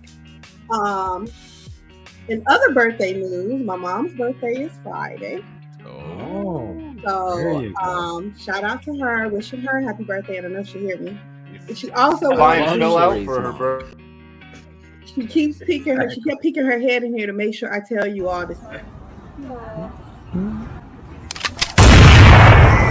I love Cherie's mom. Stop. Oh my gosh. Have her, she said hello to all you guys. Yell to her real quick. Have her peek in. Well, no, she in her pajamas. Give her 21 gun salute. Come on. No. Cherie. Come on. Hi. God, as long as Cherie's happy, I'm happy. And Shane, she does keep asking about your height. She does what? She keeps asking how tall you are. Oh, tall. 6'2" and 7/8. I thought you were 6'3". Yeah, well, that's just about 6'3". Don't tell anybody. But anyway, so happy birthday to me. Happy birthday to my mom. And happy Father's Day to you all and all the good dads out there, not the shitty ones like the Packers. Only to the good dads. So. A shitty Packer fan.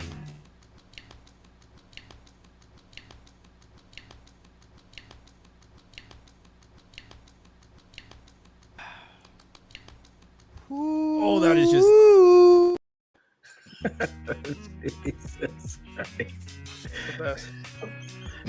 So that's my shout out to you guys. I hope you all enjoy your Sunday. Relax. Shame. Yeah, relax on Sunday. Can you text Ela that?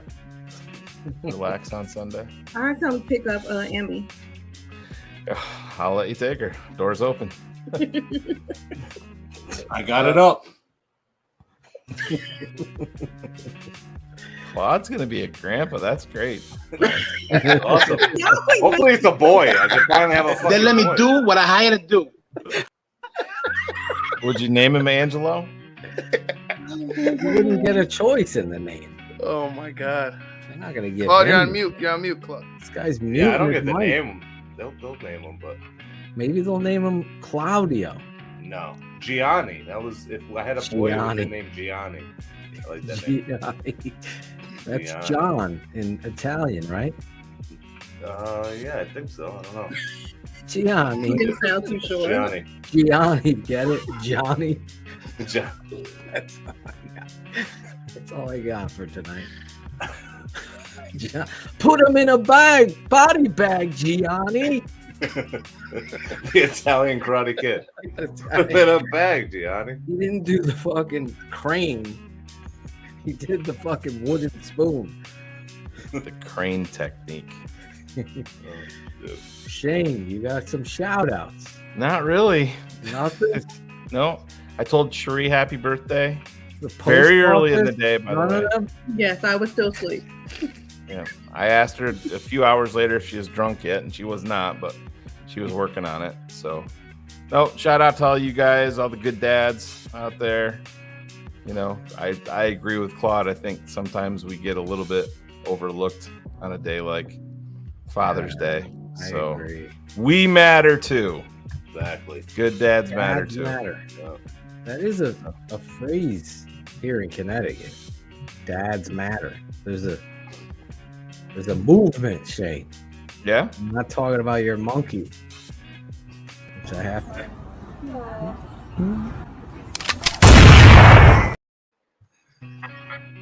The monkey's gone.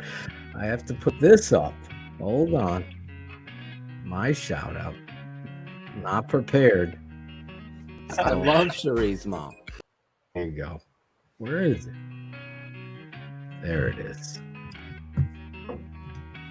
Oh, my shout out. Shout out to all the people showing up for TTNL tonight. If you smash the like button, I shout you out. I love people that just go the extra mile. Shout out to all the good dads out there. It's tough being a dad in today's society with the social media, peer pressure, teenage girls. Very tough. I feel close. Shout out to this guy, David. Got a new house. Oh, yeah. He's watching TTNL. Congrats, man. 100. There he is. Looks like a happy dude right there. I This know. guy's stoked. He's got the fucking big screen TV mounted on the fireplace. What's up, David? Hopefully you're still up watching the show. Patron 389. It was a tailgate. Deserves a shout. Congratulations on the house, you and your wife. All the best. Bullets. Big Bob Loblo. It's like, imagine if you're, is that a real last name, Shane, or is that Nope, a it's joke? not. Loblo is not his real last name. No. Right? I think it's Lobla. I think it's an No, A, right? Yeah. it's a made-up name from He's some a- other actor, right? Yeah, it's something. I don't know. He doesn't want his real name out there. Okay. Yeah. Let's see, Bill Robbins and Mr. Mayhem. My guy, Sean Stewart. Cool Kennedy, the Beats, Caden Whitlow in the open, Ivan Vargas, Claudio, happy birthday, Cherie, and her mom. What was that like in your house? Did your mom like outdo your birthday cakes? I've expressed to you all how spoiled I am. Oh, yeah. She had like 3 Barbie dream houses, remember? And the Barbie car? Did you have the Barbie car you could drive? I had a Barbie limousine, the mobile home. Oh shit! Oh Yeah. Jesus. Yeah. Did you have the one that you could Yeah, drive no. yourself, the pink Corvette? No, I never had like the Oh, lifestyle cars. That was Power like the wheels? big That would have car. been a little bit too much, Phil. They didn't have enough room in the fucking garage after I had the the limo. Barbie tricycle with the streamers on the side and a little pink basket in the front, though. She's driving down the south side of Chicago in her pink Barbie Corvette. Fuck you, Tina. Look what I got. Take note, Edgar. take note, Claudio, just in case it's a girl. Yeah, I will. Grandpa Claude. That's it. Shout out my boy Jeff Crooms. There he is. The cameraman. Yes. He's gonna show That's up that. on Sunday. We know Steph Atoshin can't do it. She can't shoot film.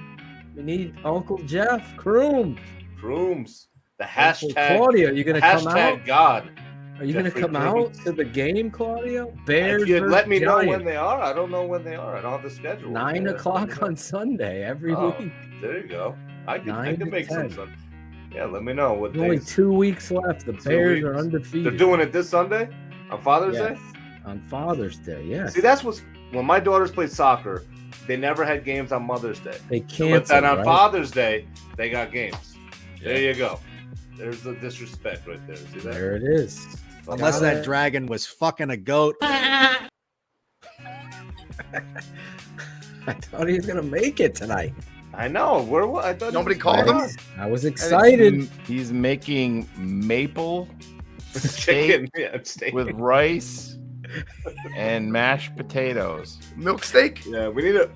We need an Alan Bratcher menu. Just a menu of all of these. Where is Alan Bratcher? I'm waiting for him. Is he still in St. Louis? Legs shaved in that? Gotta shave the legs down. They are, right? Play that again. Look at his legs. Those are shaved. Hold on. Get back to this. Where is it?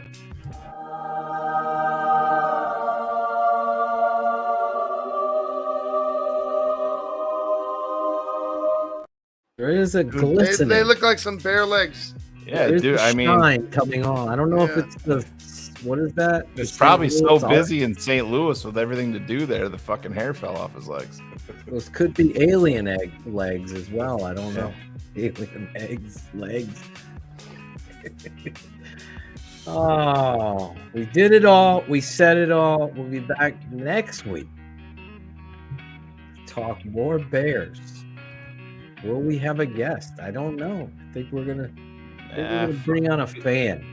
Maybe. You guys don't want to bring. You guys don't want to bring on Edgar's mother? Oh no! She got him available. She got him available. Man, I fucked up, but for sure. Let's see that tooth got fixed. You must have been at the top of your fucking class. Ivan chose violence today, I see. He did. Usually I was nice and stoned and happy and shit, and then like I suck ass. Like, whoa. I'm usually the one getting in trouble. Jeez. I don't give a fuck that he smokes weed. They all smoke weed. Smoke weed every day. I'm just sitting back. I'm not the. What was the comment? I never saw that. There's a comment. It says I suck ass.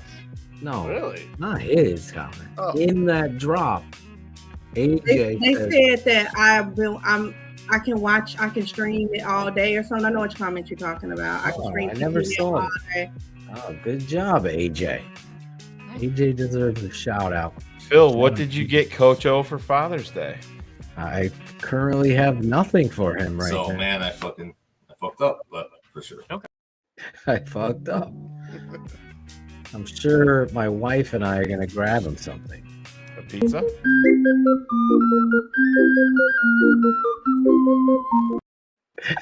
Why not?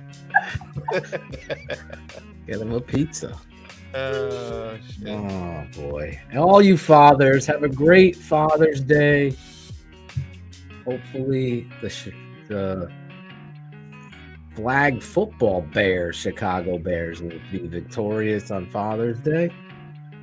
This Sunday, my pops is coming up on Sunday to visit, so we'll have a good time. Is your dad coming over? Yeah, mine? You talking to me? All of you. Oh, yeah. Any Well, of you? I'm going to go see that movie about my father with Sebastian Maniscalco and Oh, yeah. It looks good. Okay. So it's fitting. Yeah, I go with my dad, fun. who's the movie's about an Italian immigrant father. He fucking kills the peacock. Isn't his father really in it? I don't know if his No, father's is in he? it. Yeah, I think he's in it for a little. Oh, is short. he might be a really? cameo. So, yeah. Okay. Yeah. So Yeah, that should be fun. It's Daniel Perez's wedding anniversary. I hope everything's going good for your wife, Daniel. Shout out to you. Keep us posted there. We'll see you guys next week on Keeping It 100. Sign up, become a patron. We're going to be breaking down all of Travis Bell, Stevenson, Terrell Lewis are still on the list of breakdowns. Go back to sleep, Logan. Office UK got canceled after 6 episodes. I fucked your mom. Be nice, Claudio. Be nice. We'll see you guys next time. I don't know where it is. There. I guess we'll do this.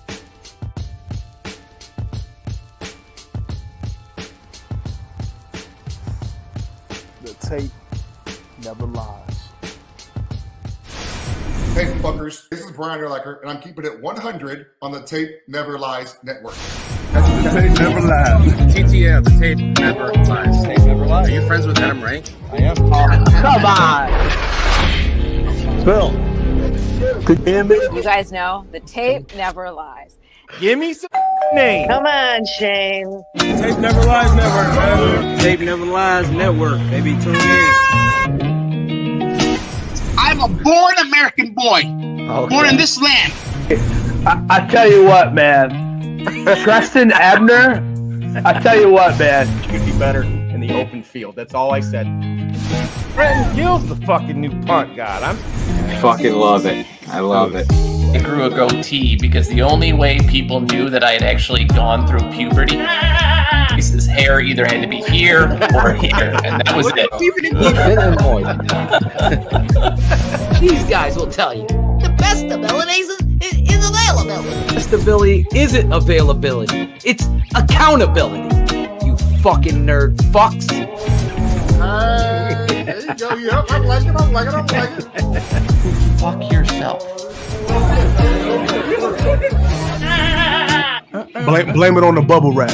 I love all.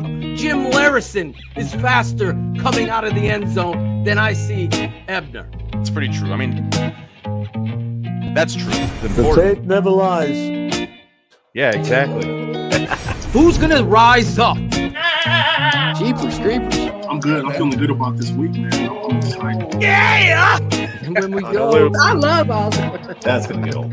Good, man. That's good. More podcasts we listen to during the season and during the off-season. Network, baby. Sure. Have you watched The Matrix yet, dude? Tape never lies. So man, I fucking fucked up. But Tackle did the grave digger on my ass. I was like, Oh man. Claudio hired him to draw logos because he's unemployed. Ours was also supposed to be named after Dionne Warwick. That's so strange. Give me some fucking names. you know how cold it is here, guys? I'm doing this for you. I'm doing this for you, you know. I got it up. You're watching the Tape Never Lies Network. You got her face cants. She gotta work that ass for daddy.